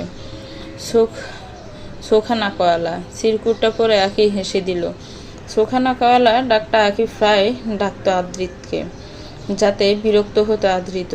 খুব চেঁচিয়ে উঠত, কখনো কখনো হাসে তাকে উত্তপ্ত করে মজা নিত। কখনো আদৃত আখির বা অন্য কোনো নারীর প্রশংসা করেনি। আজ তার মুখে নিজের জন্য প্রশংসা শুনে কি প্রতিক্রিয়া করবে ভেবে পাচ্ছে না। স্যার, আজ কয়েকদিন থেকে এত খোঁজ নিয়েও আমরা প্রমত্ত অঙ্গনা সম্পর্কে তেমন কোনো সন্ধান পেলাম না। এদিকে ঈশানা আর রিয়াদের দুটো ফোনই আমরা ফাবের পিছনের জঙ্গল থেকে পেলাম, কিন্তু দুজনের লাশ তো আলাদা আলাদা দুই স্থানে ছিল। কিছুই তো বুঝে ওঠা যাচ্ছে না। ব্যাপারটা খুব সিম্পল। ঈশানার সাথে অবৈধ সম্পর্কে ছিল রিয়াদ। সে রাতে তারা একসাথে ছিল পাবে, সাথে অঙ্গনাও ওদের উপর নজর রাখছিল। তখন সুযোগ বুঝে সেখানের একটা ভণ্ডরুমি ঈশানাকে মেরে ফেলে রাখে। অতঃপর তার ফোন দিয়ে রিয়াদকে ঈশানা সেজে ফাবের পিছনের দিকটায় আনিয়ে নিয়ে তাকেও মারার প্রচেষ্টা করে, কিন্তু রিয়াদ হয়তো কোনোরূপ নিজেকে বাঁচাতে জঙ্গলের রাস্তা দিয়ে মেন রোডে উঠতে গিয়েছিল। তখন নিজে থেকে বেখেয়ালে নয়তো অঙ্গনার ধাক্কায় ঘাড়ের নিচে এসে যায় রিয়াদ। তারপর তো অঙ্গনা হাসপাতালে এসেই তাকে মারতে সক্ষম হয়। কিন্তু স্যার, অঙ্গনা হাসপাতালে কিভাবে প্রবেশ করলো? কারণ হাসপাতালের সামনে সিসিটিভি দিয়ে তো ওকে প্রবেশ করতে দেখা যায়নি। ও হাসপাতালের সামনে দিয়ে প্রবেশ করেনি। এদিকে গেলে ধরা পড়ার সুযোগ বেশি ছিল, হয়তো তাই। খুব সম্ভবত হাসপাতালের পিছন দিক দিয়ে কোনো রকম দেয়ালে ছিটকাই সরে হাসপাতালে প্রবেশ করেছে। সে যেই হোক, খুব দক্ষ একজন। একে তো আমার স্যালুট করতে মন চাইছে। এত নিখুঁত আর দক্ষতার সাথে হয়তো আজ অবধি কোনো অপরাধী পার পেয়ে যেতে পারেনি। তবে তাকে তো আমি ধরবই, কিন্তু তার আগে আমাদের নকল অঙ্গনা সম্পর্কে জানতে হবে। আর তাকে খুঁজে বের করতে হলে আমাদের 4 বছর আগে সেই দুটি খুন সম্পর্কে আরও সন্ধান করতে হবে। আগা থেকে শুরু করলে ঘোড়ায় তাড়াতাড়ি পৌঁছাবো ইনশাল্লাহ। খুন দুটো যশোর জেলায় হয়েছিল। আজ সন্ধ্যায় আমি 2 জন কনস্টেবল নিয়ে যশোর উদ্দেশ্যে রওনা হব। তুমি এদিকটার খেয়াল রেখো। আজ হাসপাতালে আদ্রিত আসেনি। কেমন জানি ফাঁকা ফাঁকা লাগছে আখির। কাজের ফাঁকে তো আদ্রিতের সাথেই তার আড্ডা জমে থাকতো দিনভর। গম্ভীর সে লোকটা বেশি কথা বলতে না জানলেও আখির বকবকানি তো শুনতো সারাদিন। মাঝে মধ্যে আখির সাথে মগ্ন হতো তার অতি গম্ভীর কিছু আলাপসারিতে। বেশ ভালোই লাগে আখির তা। আদ্রিতকে দেখলে যেন মনে হয় সে আবারও সেই 6 বছর আগে ফিরে গেছে। তাই হুট করে আজ তার না আসা কেমন জানি এক খালি লাগা অনুভূতি জন্ম নিল আখির মনে। ফোন দিবে আদ্রিতকে, তখনই আদ্রিতের ফোন আসলো। আরে ডাক্তার সাহেব, কোথায় আপনি? আর বলো না, অল্প জ্বর আসাতে মা ঘরবন্দি করেছে আমায়। এমন বন্ধ অবস্থায় না আমি হার্ট অ্যাটাক করে মারা যাই। আরে কি যে বলেন! আপনি ভাগ্যবান যে আপনার পাশে আপনার মা বাবা আছেন, আপনাকে দেখাশোনা করার জন্য, আপনাকে ভালোবাসা দেওয়ার জন্য। আমার তো এমন অবস্থা যে ঘরে মরে থাকলেও কর্মচারী দেখাশোনা ব্যতীত আহ্লাদ করে যে কেউ বুকে টেনে নেবে এমন কেউ নেই। এভাবে বলো না আখি, দেখবে আশরাফ স্যার আর আহিল একদিন ঠিকই তোমায় মেনে নেবে। তুমি নিরাশ হও না প্লিজ। ভালো থাকুন, রাখি, কাজ আছে। নিজের খেয়াল রাখবেন কিন্তু। বাই। তুমি নিজের খেয়াল রেখো। আহিল তখন আখির কেবিনে এসেছিল কিছু কাজে। আখির বলা কথাগুলো স্পষ্ট শুনতে পেল সে, যাতে এক মুহূর্তে বুক হাহাকারে ভরে গেল তার বোনের জন্য। আখি ফোন রেখে দেখতে পেল আহিলকে। আরে ভাইয়া, তুই কোনো কাজে এসেছিস? ডাক্তার আখি, আমি আপনার সিনিয়র স্যার বলে ডাকবেন আশা করি। বয়েই গেছে আমার তোকে স্যার ডাকতে। আমি তোকে ভাইয়া বলবো কারণ তুই আমার ভাইয়া, আর তুই করেও বলবো, কি করবি করে নিস। আপনি কিন্তু বেয়াদবি করছেন ডাক্তার আখি। কি দেখেছিস তুই বেয়াদবি? সব কিছু আমিই করি, ওনারা কিছু করেন না। বাপ ছেলে বুড়ো বয়সে ডং করতে শিখেছে। আমাকে সামনে থেকে জুনিয়র বলে অপদস্থ করবে, আর আমার জন্মদিনে লুকিয়ে আমার কেবিনে এসে গিফট রেখে যাবে।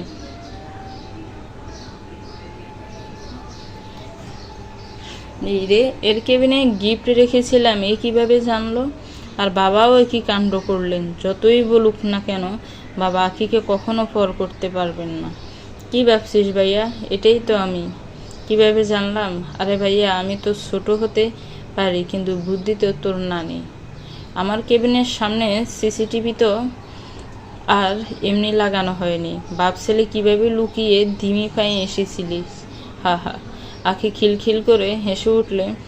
আহিল আর দাঁড়ালো না সেখানে। জানে এখানে থাকলে ধরা পড়বে সে আখির কাছে। আখি যে তাকে হাসি এবং মানিয়েই ছাড়বে, তাই বেগতিক পায়ে চলে গেল। আখি এখনো হাসছে। শুনছো সুব্রতা, আজ আমাদের অ্যাকাউন্টে আখি 2 লক্ষ টাকা পাঠিয়েছে। বলল আগামীতে আরও পাঠাবে। আমি মানা করলেও মানলো না। বলল আমাদের কিছু লাগলে ওকে বলতে। মেয়েটা যখন থেকে জীবনে এসেছে আমাদের শুধু দিয়েই যাচ্ছে। মানুষ এতটাও ভালো হয় কখনো তাকে না দেখলে বুঝতামই না। কোনো দিনও হয়তো তার ঋণ শোধ করার তৌফিক জুটিয়ে উঠতে পারবো না। ঋণ শোধ করার কথা বাদই দাও, এখন তো ওর সাথে কথাটাও বলে ওঠার পরিস্থিতি রয়ে যায় না। দম বন্ধ লাগে আমার। আদিল, প্লিজ কোনো মতে এখান থেকে নিয়ে চলো। আর একটু অপেক্ষা করো, আমি সব কিছু ঠিক করে দিব। বর্তমানে এই টাকার কথা যাতে মা ব্যতীত আর কারো কানে না যায়। সন্ধ্যা নেমেছে মাত্র, আদৃশ ঘরে প্রবেশ করলো। আজ 2 দিন পর ঘরে ফিরল সে। ঘরে প্রবেশ করতে কর্মচারী রহিমা একটা খাম এনে দিল আদৃশের হাতে। ছোট সাহেব এটা একটা লোক এসে দিয়ে গেল। বলল আপনি ছাড়া কাউকে না দিতে। আদৃশ খামটা হাতে নিলে রহিমা চলে গেল। খামটার ভিতর 2টো রিপোর্ট দেখতে পেল আদৃশ। বুঝতে পারলো হাসপাতাল থেকে আসছে। প্রথম রিপোর্টটা উন্মুক্ত করে পড়ার পর আদৃত বাকরুদ্ধ হয়ে গেল। হাত পাতার মুহূর্তেই কেমন কাঁপতে লাগলো। পলকে যেন তার মাথায় আকাশটা ভেঙে পড়ল। না, এ কিভাবে হতে পারে? কিভাবে মেনে নিবে সে এত বড় সত্য? না, এ তো হতে পারে না। আদৃশ সক্ষম হতে পারে না। বাবা হবার ক্ষমতা নেই, এই কথাটা কি করে কোনো শুরু মেনে নিবে? তবে সে আজ নিজেই অক্ষম। তাতে কি মন মানবে? রিপোর্ট কি মিথ্যে? কি হতে পারে? তাও আদৃশের খুব ভালো করে মনে আছে, হৃদিকাকে বিয়ে করে নিয়ে আসার আগের দিন আখি আর আদৃশ দুজনে একটা হাসপাতালে নিজেদের টেস্ট করাতে গিয়েছিল। আর্জেন্ট কাজের বাহানা দিয়ে রিপোর্ট আনার তারা আদৃশ দেখায়নি সেদিন। হৃদিকাকে বিয়ে করার একটা সুযোগ যে তার চাইছিল, তাই আখির রিপোর্টের অপেক্ষা করেনি। তারপর আর সেই রিপোর্টগুলোর কথা মাথায় আনেনি আদৃশ। কিন্তু আজ হঠাৎ হাসপাতাল থেকে রিপোর্টগুলো কে পাঠালো? তখনই আখির কল আসলো আদৃশের ফোনে। আদৃশ জটফট ফোন উঠালো। আখি আদৃশকে কিছু বলার সুযোগ না দিয়েই বলল, কি ব্যাপার উকিল সাহেব? নিশ্চয়ই সুখবর পেয়েছেন। খুশি হননি খবরটা পেয়ে? আপনার না ভাবা ডাক শোনার খুব ইচ্ছে ছিল, তাই তো হৃদিকা নামক সুন্দরী রমণীকে ঘরে এনেছিলেন রাত কাটানোর জন্য, যাতে নিজেরও শরীরের নতুন চাহিদা পূরণ হয় আর বাবা ডাক শোনার শখটাও মিটে। যাক, শরীরের চাহিদা তো পূরণ করেই নিলেন, তবে বাবা ডাক শোনার চাহিদা এবার কি হবে বেবি? হা। আদৃশ কিছুই বলছে না, পাথরের ন্যায় দাঁড়িয়ে শুনে যাচ্ছে আখির বলা তাচ্ছিল্য বাণী। আখি আবারও বলল, তুমি কি করে ভুলে গেলে আদৃশ? আমি একজন ডাক্তার। সেদিন টেস্ট করানোর অল্প সময়ে আমার কাছে রিপোর্ট চলে এসেছিল। তুমি তো ফালতু তাড়া দেখিয়ে চলে এসেছিলে। আমি যখন রিপোর্ট দেখলাম তুমি বাবা হতে পারবে না, তখন কতটা খারাপ লেগেছিল আমার তা শুধু আমি জানি। তবে খারাপ লাগাটা নিজের জন্য ছিল না, ছিল শুধু তোমার জন্য। ভেবেছিলাম আমি কথাটা কখনো তোমাকে জানাবো না। তোমাকে ভালোবেসে বুকে আগলে রেখে পার করবো সারাটা জীবন, তাই না শুনলাম কখনো মা ডাক। কিন্তু তোমার তো সে ভালোবাসার প্রয়োজন ছিল না, প্রয়োজন ছিল নতুন চাহিদার। যাক, পূরণ করলে তো। তোমাকে বেশি কিছু বলবো না। তোমার জন্য আমার তরফ থেকে রইল 5 বালতি সমবেদনা, দেখে নাও।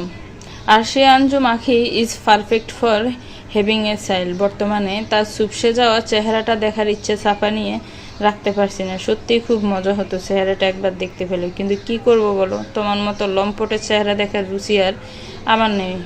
বাই বেবি, ভালো থেকো কেমন? আখি ফোনটা রেখে দিয়ে প্রশান্তির একটা নিঃশ্বাস ছাড়লো। উজ্জ্বল হাসি মুখে টাঙ্গিয়ে আয়নায় নিজেকে দেখতে লাগলো। কতদিন পর আজ নিজ চেহারায় সত্য সুখের হাসি দেখে ভালোই লাগলো তার। খামের অন্য রিপোর্টটা খুলে পড়তে আদৃশের চোখ বেয়ে গড়িয়ে পড়লো কিছু জল। আখি সত্যিই মা হবার জন্য পুরোপুরি সক্ষম। আখি আদৃতকে দেখতে আর বাড়ি যাবে বলে মন মানিয়ে নিল। কতদিন হয় মির্জা হাউজে যায় না, সেখানে একসময় পড়েই থাকতো সারাদিন আদৃতের ধান্দায় আখি। আজ আবার যাওয়ার জন্য প্রস্তুত হলো। আজ কেন জানি বড্ড ইচ্ছে করলো তার শাড়ি পরতেও। গতকাল নিজেই একটা শাড়ি কিনেছিল, দেখতে ভালো লাগায় তাই ওটাই পরে নিল। চুলগুলো ছেড়ে দিয়ে চোখে কাজল টেনে ঠোঁটে হালকা লিপস্টিক দিয়ে বেরিয়ে আসলো। চুড়ি পরে নিল কিছু।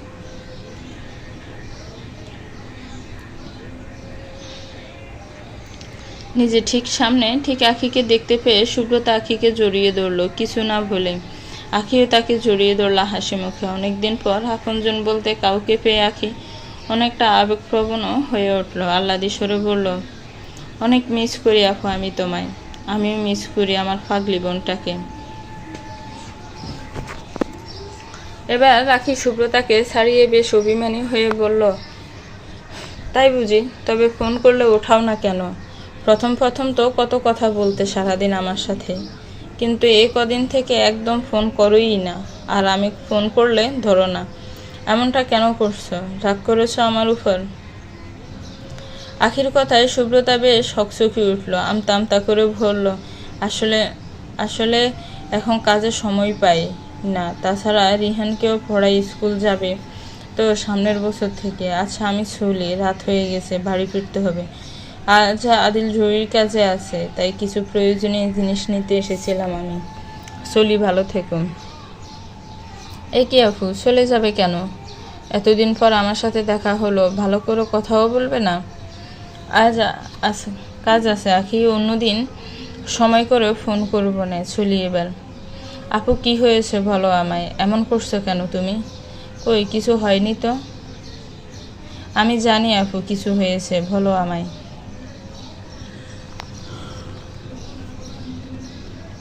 আরে আখি, তুমি শুধুই অতিরিক্ত ভাবছ। কিছুই হয়নি, চলি আমি।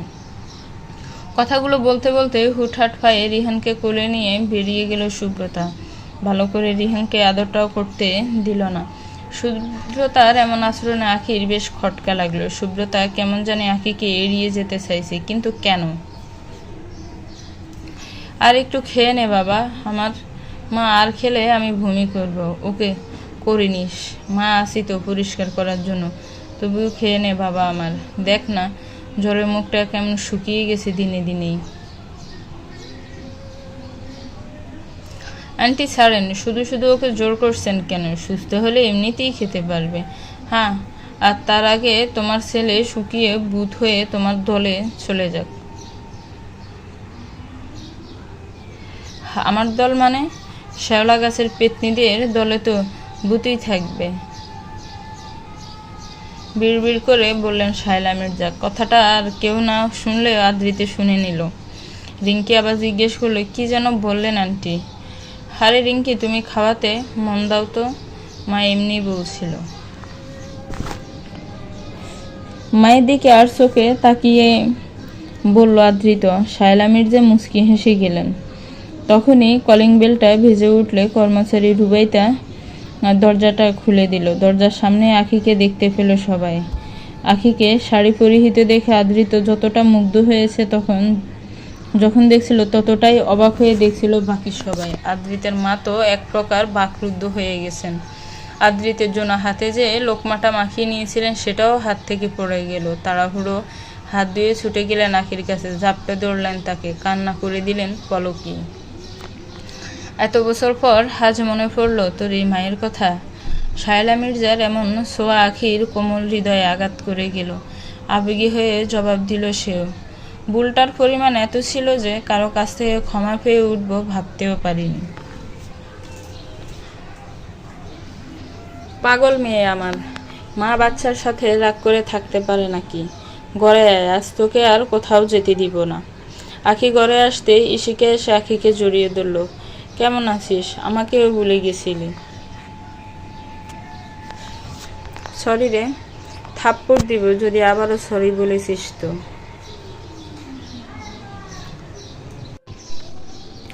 ইশিকার কথায় আখি হাসল। এবার আরিয়ান মির্জা বললেন, কেমন আছো মা? এই তো আঙ্কেল, আলহামদুলিল্লাহ। কেমন আছো লাভগুরু? বলল সিয়াম। এই তো আছি, যেভাবে ছিলাম। তা আপনার কি অবস্থা ডাক্তার সাহেব? হঠাৎ করে জ্বর বাঁধালেন কেমনে? হার বলিস না, ছেলেটার উপর কুনজর পড়েছে, তাই অসুখ নামছে না। আর চোখে রিঙ্কির দিকে তাকিয়ে বললেন শায়লা মির্জা।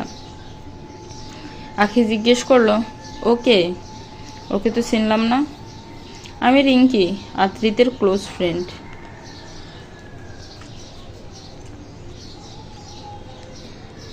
আরে না, এত ক্লোজ না, দূরের ফ্রেন্ড, অনেক দূর থেকে এসেছে, আমেরিকা থেকে। তুই ওসব নিয়ে ভাবিস না, আমি তো আদ্রিতেকে বিয়ে করাবো ভাবছি জানিস।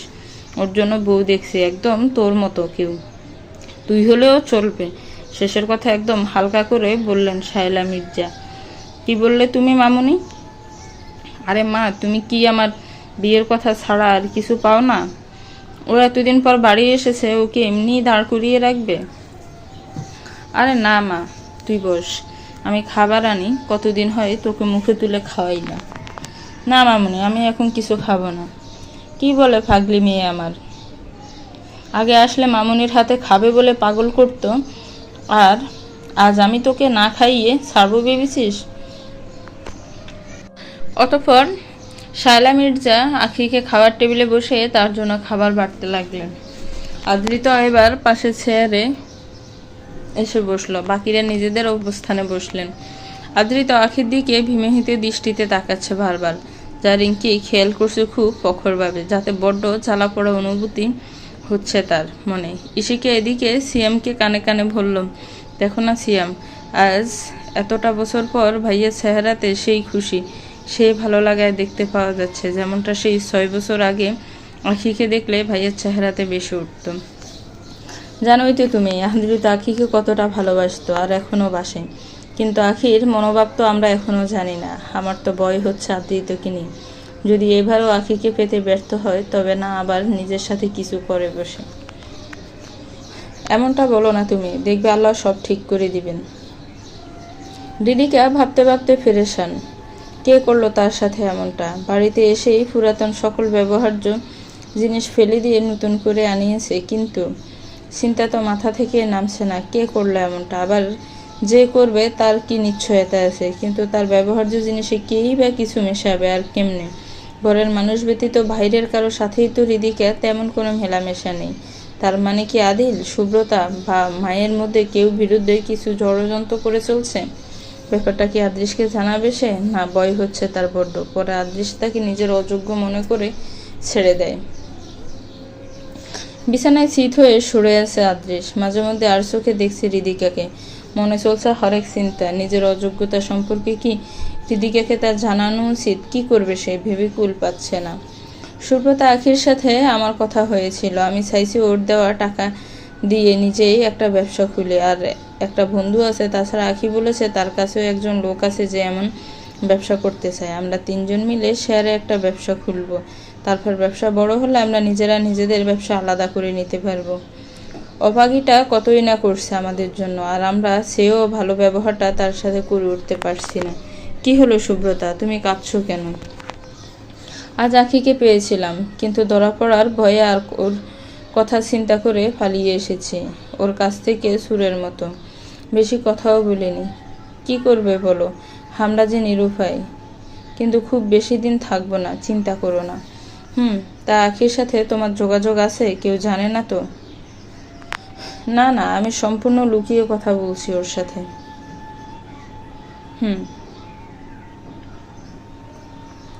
আখির মুখে খাবার তুলে দিলেন শায়লা মির্জা। আখি চোখ ভরে উঠল সুখের জলে। কতদিন পর এভাবে মায়ের আদর পেল সে। শায়লা মির্জা উপর হাতে তার চোখ মুছে বললেন, কাঁদছিস কেন পাগলি? এত বছর পর আমার দ্বিতীয় মাকে যে আবার ফিরে পেলাম আমি। হয়েছে, আর ইমোশনাল করতে আসিস না আমায়। পরে কেঁদে কেঁদে চোখ ফুলে গেলে দেখতে আমায় বিশ্রী লাগবে। কথাটা শুনে সবাই হু হু করে হেসে দিল।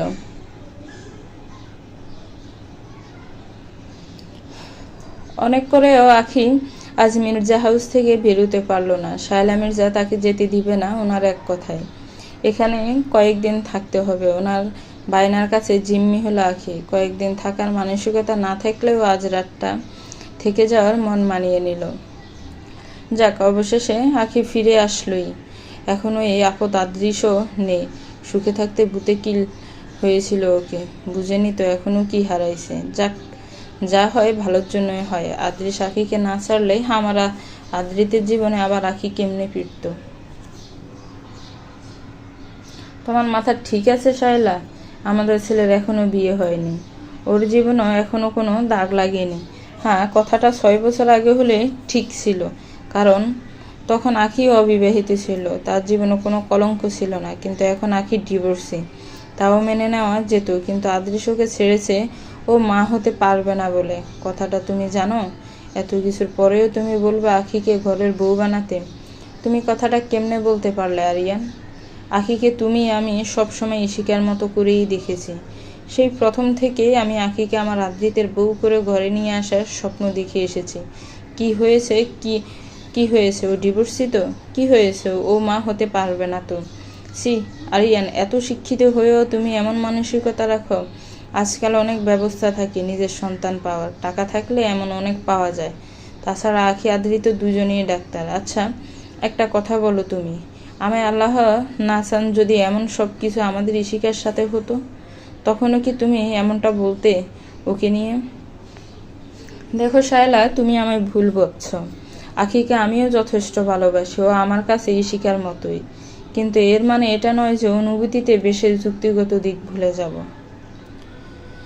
তুমি থাকো তোমার যুক্তি নিয়ে, এ ঘরে বউ হয়ে তো আখিই আসবে। কথাটা বলে কক্ষ থেকে বেরিয়ে গেলেন শায়লা মির্জা। আরিয়ান মির্জা মনে মনে কি যেন ভাবতে লাগলেন।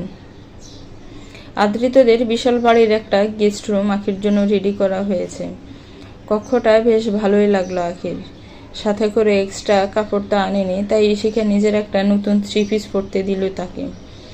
ঈশানার সদ্য বাচ্চা হয়েছে, শরীর আগে থেকে একটু বেড়েছে, তাই আখির গায়ে কাপড়টা অনেকটা ঢিলে পড়েছে, কিন্তু খারাপ লাগছে না তাকে। তাছাড়া আখি ঢিলে কাপড়ে বেশ স্বাচ্ছন্দ্য বোধ করে। বাইরে বৃষ্টি নেমেছে প্রচুর, আবহাওয়া বেশ শীতল।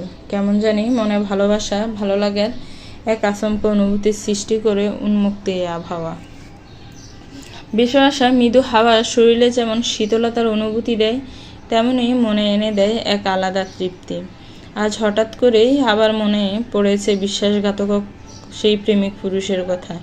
না জানি এমন কত সুন্দর ক্ষণ কাটিয়েছে আখি তার শোনে। চাইলে কি ভালোবাসার সে মুহূর্তগুলো নিমিষেই ভোলা যায়? বারান্দায় বেশ ফাঁস ঘেঁষে দাঁড়াতে বৃষ্টি এসে আশ্রে পড়ছে আখির গায়ে, তবুও পিছে ছড়ছে না সে। ইচ্ছে করে যেন বৃষ্টিকে উস্কানি দিয়ে যাচ্ছে আখি, তাকে ভিজিয়ে তোলার জন্য। এই যে বাচ্চামো এখনো গেল না, বিচ্ছ কেন এত রাতে? আমার ইচ্ছে করছে তাই।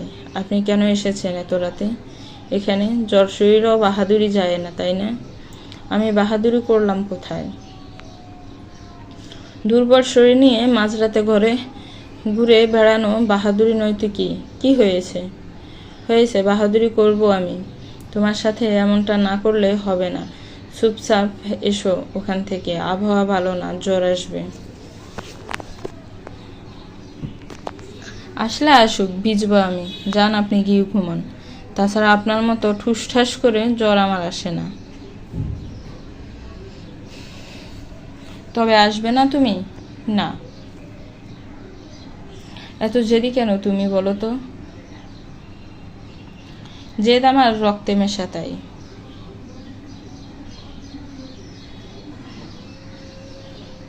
আসবে না? না। ওকে, আমি আসছি। এবার আদৃত গিয়ে আখিকে টেনে নিয়ে এলো কক্ষের ভিতর, তারপর বারান্দার দরজা লাগিয়ে দিল। এটা কি করলেন আপনি? দরজা লাগিয়ে দিয়েছি, দেখনি? আপনার ঘরে এসেছি বলে ক্ষমতা খাটাচ্ছেন? ওটাই মনে করো।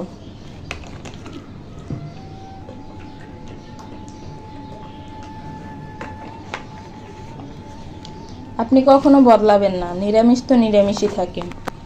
কই এমন আবহাওয়া লোক একসাথে বসে বৃষ্টি উপভোগ করে, ফাঁকে গল্প গুজব করে, আর ইনি দরজা লাগিয়ে ঘুমায়। হ্যাঁ আমি নিরামিষ, তবে নিরামিষ হলেও তোমার সাথে থেকে কিছু জিনিস তো আয়ত্ত আমিও করেছি, হয়তো তোমার থেকেও বেশি কিছু জানি। যেমন? আমি আবার মুখে বলতে মজা পাই না, করে দেখাই। আচ্ছা তবে তাই হলো। চলো, কোথায় গেলে বুঝবে, আমার পিছন আসো।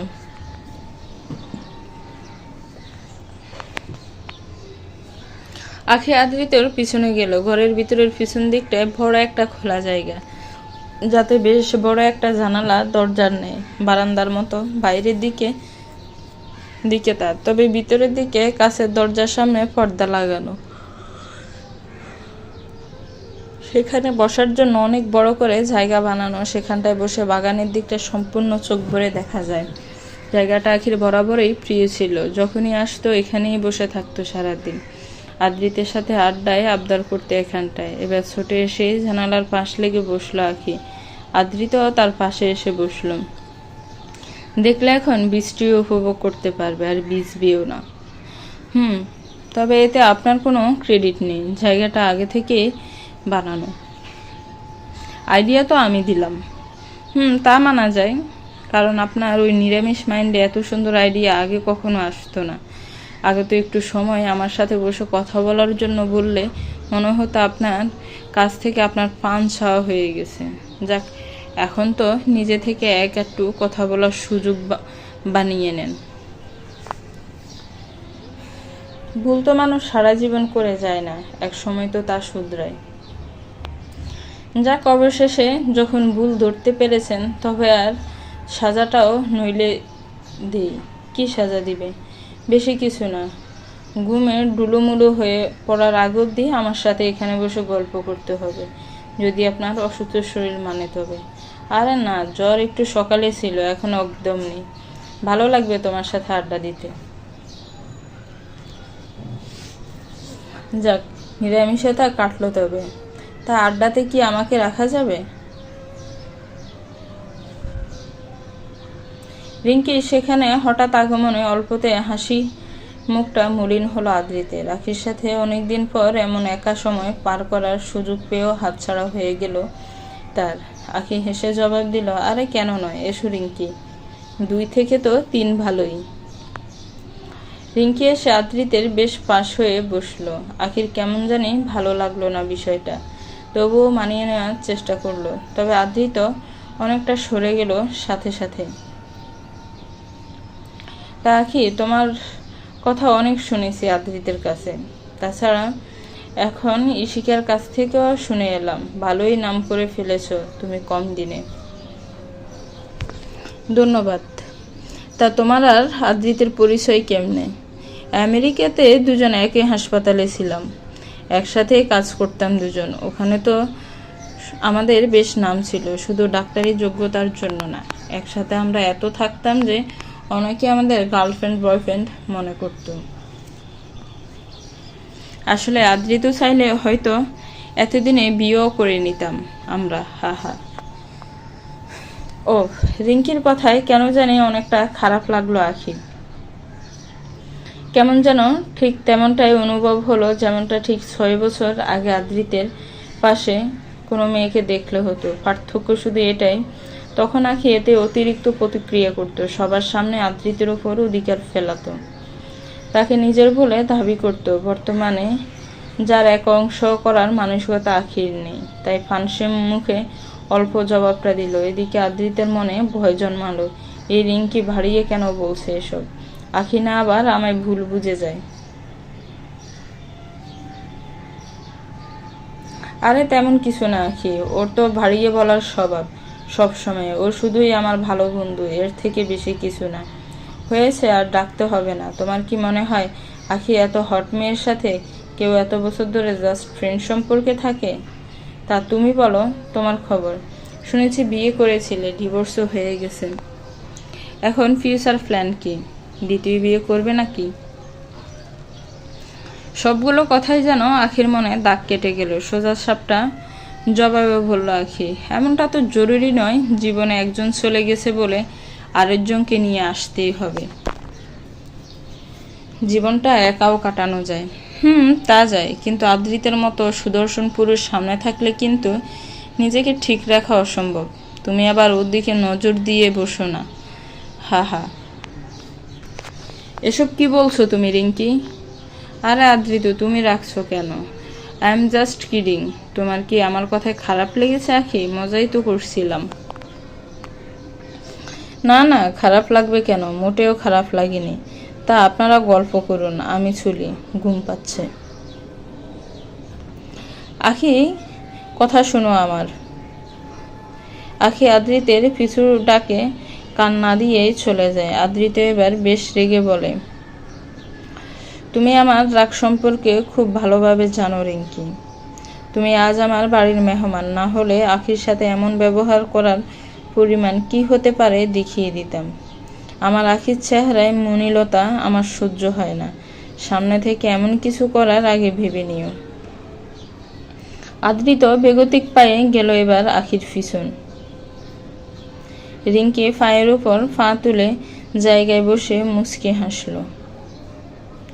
আখি কক্ষে ঢোকার আগে আদ্রিত এসে তার হাত পাকড়াও করল।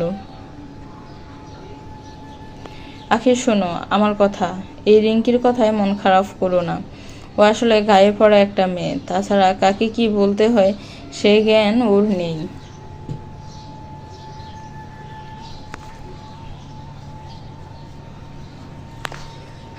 ঠিক আছে ডাক্তার আদ্রিত, আমি ওর কথায় মন খারাপ করিনি।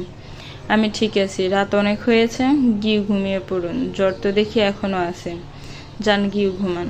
আদ্রিতের কপালে হাত দিয়ে বলল আখি কথাটা স্বাভাবিকভাবে। নিরাশ হলো আদ্রিত এতে। তুমি না বললে সারা রাত আজকে গল্প করবে? আরে কি যে বলেন, আমি তো মজা করি জানেনি। কাল হাসপাতাল আছে, তাছাড়া আপনি অসুস্থ, সারা রাত এভাবে বিনাশ করলে হবে? যান গিয়ে ঘুমিয়ে পড়ুন। অতএব আর কথা না বাড়িয়ে কক্ষে ঢুকে দরজা লাগিয়ে দিল আখি। আদ্রিত ভালোই বুঝতে পারলো আখি ভালো নেই। আফসোস হলো তার, একসময় যে মেয়ে অনুভূতি নামক জিনিস লুকোয় কী ভেবে তা জানতো না, অল্পতে কান্না করে ঘর বাসাতো, আর সে হাসির নিচে লুকিয়ে রাখে পাহাড় সমান যন্ত্রণা। আদ্রিস হঠাৎ তার বুকে কারো নরম হাতে ছোঁয়া পেল। চোখের ওপর থেকে হাত সরিয়ে দেখল হৃদিকা। অন্যদিন যার এমন স্পর্শ শৈলে মুহূর্তে আলাদা শিহরণ তৈরি হতো, আজ তেমনটা আর হচ্ছে না। আদ্রিসের মন আজ খুব করে আবারও আখিকে চাইছে, যা চাইলেও সম্ভব না। আজ ব্যর্থতার সক্ষমতা আদ্রিসের সব সুখ যেন নিমিষেই কেড়ে নিল। বর্তমানে চাইলেও আর কোনো সুখের দোলায় দুলতে মন মানাতে পারবে না সে। তাই হৃদিকার হাত সরিয়ে একপাশ হয়ে শুয়ে পড়ল। হৃদিকা বেশ অবাক হয়ে জিজ্ঞেস করলো, কি হয়েছে, এমন করছো কেন? কিছু না, ভালো লাগছে না, ঘুমোয়। পারলে লাইটটা অফ করে দাও। আদ্রিসের এমন ব্যবহারে অল্পতে হৃদিকার মন ব্যথায় ভরে তুলল। তবে আদ্রিসকে বলল না আর কিছু। ঘরের বাতি উঠে বন্ধ করে আদ্রিতের বিপরীতে শুয়ে পড়ল। মনের যন্ত্রণায় মত্ত হয়ে বারান্দার দরজা আজও লাগাতে ভুলে গেল। রাত ৩টে, আশপাশ জনশূন্য। আদ্রিসের বাড়ির বাইরের রাস্তা থেকে রুমের বারান্দার দরজা খোলা দেখা গেলে হুডিয়ালা অজ্ঞাতজন এগিয়ে গেল সেদিকটায়। বাড়ির সামনে দারোয়ান, তাই পিছনের দিকের দেয়াল টপকে বাড়িতে প্রবেশ করে গেল সে। বারান্দার দিকে রাখা সিঁড়ি বেয়ে ভেতরে ঢুকে পড়ল অজ্ঞাত সেজন। আস্তে পায়ে কক্ষ ঢুকে একে একে হৃদিকা আদ্রিস দুজনের মুখের সামনে কিছু স্প্রে করে। দুজন কিছু না বুঝে ঘুমের ঘরে অজ্ঞান হয়। অজ্ঞাতজন এবার নির্দ্বিধায় কক্ষে বিচরণ করতে শুরু করে। ড্রেসিং টেবিলের সামনে রাখা হৃদিকার নতুন করে আনা পণ্যগুলো একবার করে দেখে নেয়, কিন্তু এগুলোতে কিছুই না করে এবার পকেট থেকে একটা ইঞ্জেকশন বের করে হৃদিকার হাতের মাধ্যমে শরীরে দিয়ে দেয়। তারপর বলে ওঠে, প্রমত্তঙ্গনা সাজা তোদরে দেবে, কিন্তু অন্যদের মতো সহজ মৃত্যু তোরা পাবি না, মিস্টার অ্যান্ড মিসেস রহমান। প্রমত্তঙ্গনা অপরাধীদের ছাড় দেওয়া মোটেও পছন্দ করে না। অতঃপর যেভাবে সে এসেছিল সেভাবেই চলে গেল। পরদিন সকালে যশোর এসে খোঁজ করতে লেগে গিয়েছিল জিশান। ইতিমধ্যে অনেক নতুন সন্ধান পেয়ে গেল সে। 4 বছর আগে যশোর জেলায় নকল প্রমত্তঙ্গনা দ্বারা যে 2টি খুন হয়েছিল বলে জিশান মনে করে, তাদের সম্পর্কে বড় তথ্য পেল সে। তখন কেসটা তার থানার আন্ডার না থাকায় তেমন মাথা ঘামায়নি বলে হয়তো এসব খবর ছুটে গিয়েছিল তার থেকে। এবার ভালোই খোঁজ নিলে জানতে পারলে সেই 2টি খুন যাদের করা হয়েছিল তারা দুজন স্বামী স্ত্রী ছিল। প্রথম যে পুরুষের খুন হয়েছিল আসল ঠিকানা বের করলে জানা গেল সে যশোরে এক জায়গায় ভাড়া থাকতো তার স্ত্রী তাহমিনাকে নিয়ে। প্রথম মেরুন আশপাশ এবং কর্মস্থানের লোকের সাথে ভালো ব্যবহার করলো। ধীরে ধীরে নাকি সে সবার থেকে কেমন দূরত্ব বজায় রাখতে শুরু করলো। কারোর সাথে তেমন কথাও বলতো না। কখনো কোনো বন্ধু বান্ধবকে বাসায় নিয়ে নাস্তা করাতে চাইতো না। কেউ নিজে থেকে যেতে চাইলে তার স্ত্রীকেও আশপাশের কেউ তেমন দেখেনি ঘর থেকে বের হতো। হঠাৎ একদিন আরেকটা মেয়ে এসে তাকে স্বামী বলে দাবি করে। সেদিন সে বাড়িতে নাকি তুমুল ঝগড়া হয়, চারপাশের মানুষ মুহূর্তে একত্রিত হয়। আমিনুর প্রথম স্ত্রী নীলিমা ছিল, সে তার দ্বিতীয় স্ত্রী তাহমিনাকে অনেক মারধর করে, তবে তাহমিনা এতে কিছুই বলল না। আমিনুর নীলিমাকে সেদিন অনেক মারধর করলো। এসবের এক পর্যায়ে সেখানে পুলিশ এসে 3 জনকে আটক করে ধরে নিয়ে গেল। সুযোগ সুবিধা করে আমিনুল তাহমিনাকে নিয়ে বাড়িতে চলে আসতে সক্ষম হলে নীলিমা তার উপর কেস করে বসল। কেস চলাকালীন একদিন হঠাৎ আমিনুলকে তার ঘরে মৃত অবস্থায় পাওয়া গেল, কিন্তু তাহমিনাকে কোথাও পাওয়া গেল না। এর কিছুদিন পর নীলিমাকেও খুন করা হলো, কিন্তু তাহমিনাকে আর কোথাও কেউ বলতে পারে না। তারা সেখানকার স্থায়ী কোনো বাসিন্দা ছিল না, এমনকি তাহমিনা তেমন কেউ দেখেও নেই, তাই তার বা তাদের বিষয়ে কিছু বলার জন্যই দুরূহ ছিল। জিসান এবার গভীর চিন্তায় ডুব দিল। তার ভাবনাতে হোক না হোক এই তাহমিনাই এসব খুনের সাথে জড়িত। যদি সে এখনও বেঁচে থাকে, এখন জিসানকে খুঁজে বের করতে হবে এই তাহমিনাকে। আখির মন বড্ড খারাপ আজ। চাইলেও রিঙ্কির রাতে বলা কথাগুলো বলতে পারছে না। সে এমনিতে কারো বলা কোনো কথা কখনো মনে নিয়ে বসে থাকে না। হাসি খুশি থাকাই আখির স্বভাব, কিন্তু আজ যেন চাইলেও খুশি থাকতে পারছে না। মনটা কেমন জানি ভার হয়ে আছে। কি করবে আখি? ডিভোর্সের হয়তো সবাই এমন নিচু চোখেই দেখে। মন ভালো করার জন্য শিকারের সদ্য জন্ম নেওয়া মেয়েটাকে কোলে নিয়ে নিজের রুমে এসে খেলা করছিল আখি। এমনিতেই বাচ্চাদের সে খুব পছন্দ করে। ঠিক তখন কক্ষে নক করলে আদৃত। আসতে পারি? আসুন ডাক্তার সাহেব। কি করছো? এই তো নিশিকে নিয়ে খেলা করছি।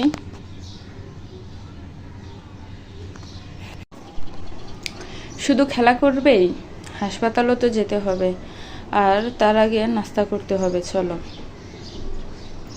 আপনার জ্বর নেমেছে? হ্যাঁ, একদম সুস্থ আমি বর্তমানে। আজকে হাসপাতালও যাব। চলো নাস্তা করবে। না, আমি নাস্তা করব না, খিদে নেই বললে চলে? চলো চুপচাপ। খাবো না ডাক্তার আদৃত, প্লিজ আপনি গিয়ে খেয়ে নিন। তুমি না খেলে আমিও খাচ্ছি না। এ কেমন জেদ? যেমন জেদ তেমন জেদ, যেমন জেদ তুমি করছো। আপনি একটু বেশি করছেন। তুমি কথাই কম করছো। কথায় কথায় ঝগড়া না বাঁধালে হয় না আপনার। ঝগড়াটের সাথে ঝগড়া করব না তো কি করব? কি? আমি ঝগড়াটে? আমি তো সেটা বলিনি। তবে তুমি মেনে নিলে আমার কি করার আছে? আপনি কি মনে করেন আপনি আমায় কথায় পাশাতে ফেরে যাবেন? চেষ্টা তো করতেই পারি। তখনই নিশি কেঁদে উঠল চিৎকার করে। দেখলেন তো, আপনার বাজে ফাজলামও নিশিরও পছন্দ হয়নি। দিলেন তো কাঁদিয়ে বাচ্চাটাকে। না না, কাঁদে না ময়না, ও কাঁদছে কারণ ওর তোমার কথা পছন্দ হয়নি। আপনার মতো ফসা নিরামিষ কথা বলি না আমি। হয়েছে, তোরা থাম এবার। এত বড় হয়েও দুজন বাচ্চাদের মতো ঝগড়া করা বাদ দিলে না। আখি চল, আদৃতকে নিয়ে নাস্তা করবি। নিশিকে আমার কোলে দে। না মামুনি, খিদে নেই। আবার কথাটা বললে নাস্তার জায়গায় থাপ্পড় খাইয়ে তোর পেট ভরাবো। তুমি আমায় এমনটা বলতে পারলে মামুনি? আহ্লাদি করে ঠোঁট উল্টে বলল আখি। যাবি এবার খেতে? না দিব সত্যি একটা কানের নিচে বসিয়ে? দিয়ে দাও মা, তাও যদি একটু বুঝদার হয়। কি এসেছেন আমার বুঝদার সাহেব। আখি আদৃতকে বেঞ্চি কেটে চলে গেল পাশ কাটিয়ে। আদৃত মুচকি হেসে তার পিছন গেল। শায়লা মির্জা দুজনে যাওয়ার ফানে তাকিয়ে বললেন, আল্লাহ আমাকে তৌফিক দাও, যাতে দুজনকে আমি এক পবিত্র বন্ধনে বেঁধে দিতে সক্ষম হই। যে বন্ধন থাকবে জীবনভর, কখনো ছেড়ে যাবে না। দুজন একে অপরে খুঁজে পাবে নিজেদের প্রকৃত সুখ। রহম করুন রাব্বিল আলামিন। আজ হঠাৎ করেই লক্ষ্য করলো হৃদিকা আর গায়ের চামড়া খসখসে হয়ে যাচ্ছে। একটা টান টান ভাব সারা শরীর জুড়ে। মনের ভয় আরও প্রখর হলো তার। হঠাৎ হাতে অল্প ব্যথা অনুভব করলে হাতের সূচের ছিদ্র লক্ষ্য করলো সে। হতবাক হলো মুহূর্তে। আমি তো কোনো ইঞ্জেকশন দিইনি, তবে হাতের সূচের দাগ এলো কোথা থেকে? তাছাড়া ব্যথাও আছে, এদিকে চামড়াও কেমন খসখসে হয়ে আছে। না, দেরি করলে হবে না দেখছি। আজ একবার সময় করে ডাক্তারের কাছে যেতে হবে। তবে ব্যাপারটা আদৃশকে জানানো উচিত হবে না। আদৃশের কিছুই ভালো লাগছে না। জীবনটা কেমন বিষাদময় হয়ে গেছে। মন শুধু আখিকেই খুঁজে বেড়াচ্ছে। আয়নার সামনে দাঁড়িয়ে শার্টের বোতাম লাগাচ্ছিল, তখন দিদিকে এসে তাকে বোতাম লাগাতে সাহায্য করতে শুরু করলে তাতে বাধা দিল আদৃশ। দিদিকের প্রতি কোনো টানই যেন বর্তমান অনুভব করছে না সে। কি হয়েছে আদৃশ? কিছু না, ভালো লাগছে না কিছু। আমি চলি। কখন ফিরবে? আজ কখন আসবো জানি না, আসতে দেরি হবে। দিনে ফিরবে না তো? না, কেন? না, এমনি। আমতা করে জবাব দিল হৃদিকা। আদৃশ আর সে নিয়ে এত মাথা না ঘামিয়ে বরং চলে গেল। মামনি, আমি হাসপাতাল থেকে বাড়ি চলে যাব। কি বললি তুই? আবার বলতো। না মানে, একদিন তো থেকেছি। তো কোনো বড় তীর মেরেছিস? এখানে তুই মাস দেড় এক থেকে যাবি। তার মধ্য দিয়ে তোকে পার্মানেন্ট করে রাখার ব্যবস্থা করে নিব আমি। শেষের কথা মিনমিনিয়ে বললেন শায়লা মির্জা। কি বললে মামনি?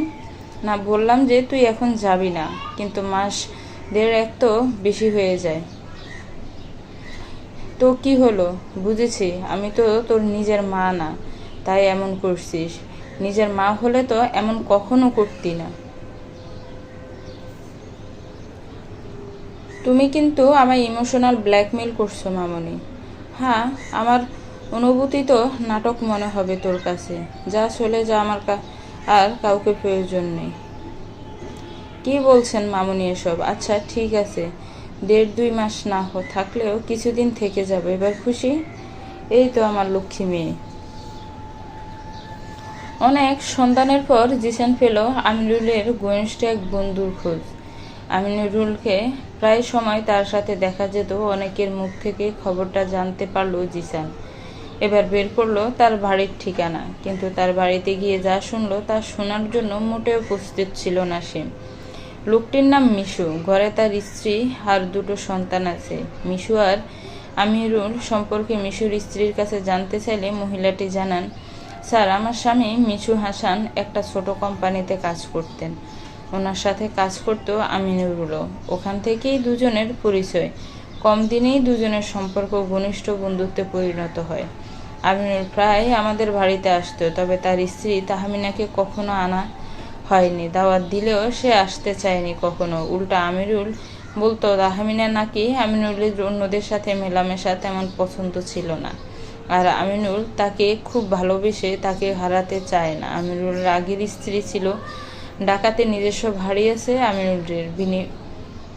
নীলিমার দূর সম্পর্কের বোন ছিল নাকি তাহমিনা, কারণ আমিনুলের মা বাবা নীলিমাকে খুব ভালোবাসতেন। ওকে ছাড়তে গেলে হয়তো গড় সম্পত্তি সব কিছু ছাড়তে হতো তাকে। তাই আমিনুল কাজের কথা বলে তাহমিনাকে বিয়ে করে এসে যশোরে থাকতো। এতটুকুই জানতাম আমরা তার বিষয়ে। হঠাৎ একদিন আমার স্বামী কারো হাতে খুন হয়। তার লাশের পাশে প্রমত্ত অঙ্গনা নামটা পাওয়া যায়। স্থানীয় পুলিশে নিয়ে খোঁজ করলেও আজ অবধি কোনো সন্ধান পাওয়া যায়নি। তার কিছুদিন পরে আমিনুলেরও একইভাবে মৃত্যু ঘটে প্রমত্ত অঙ্গনা দ্বারা।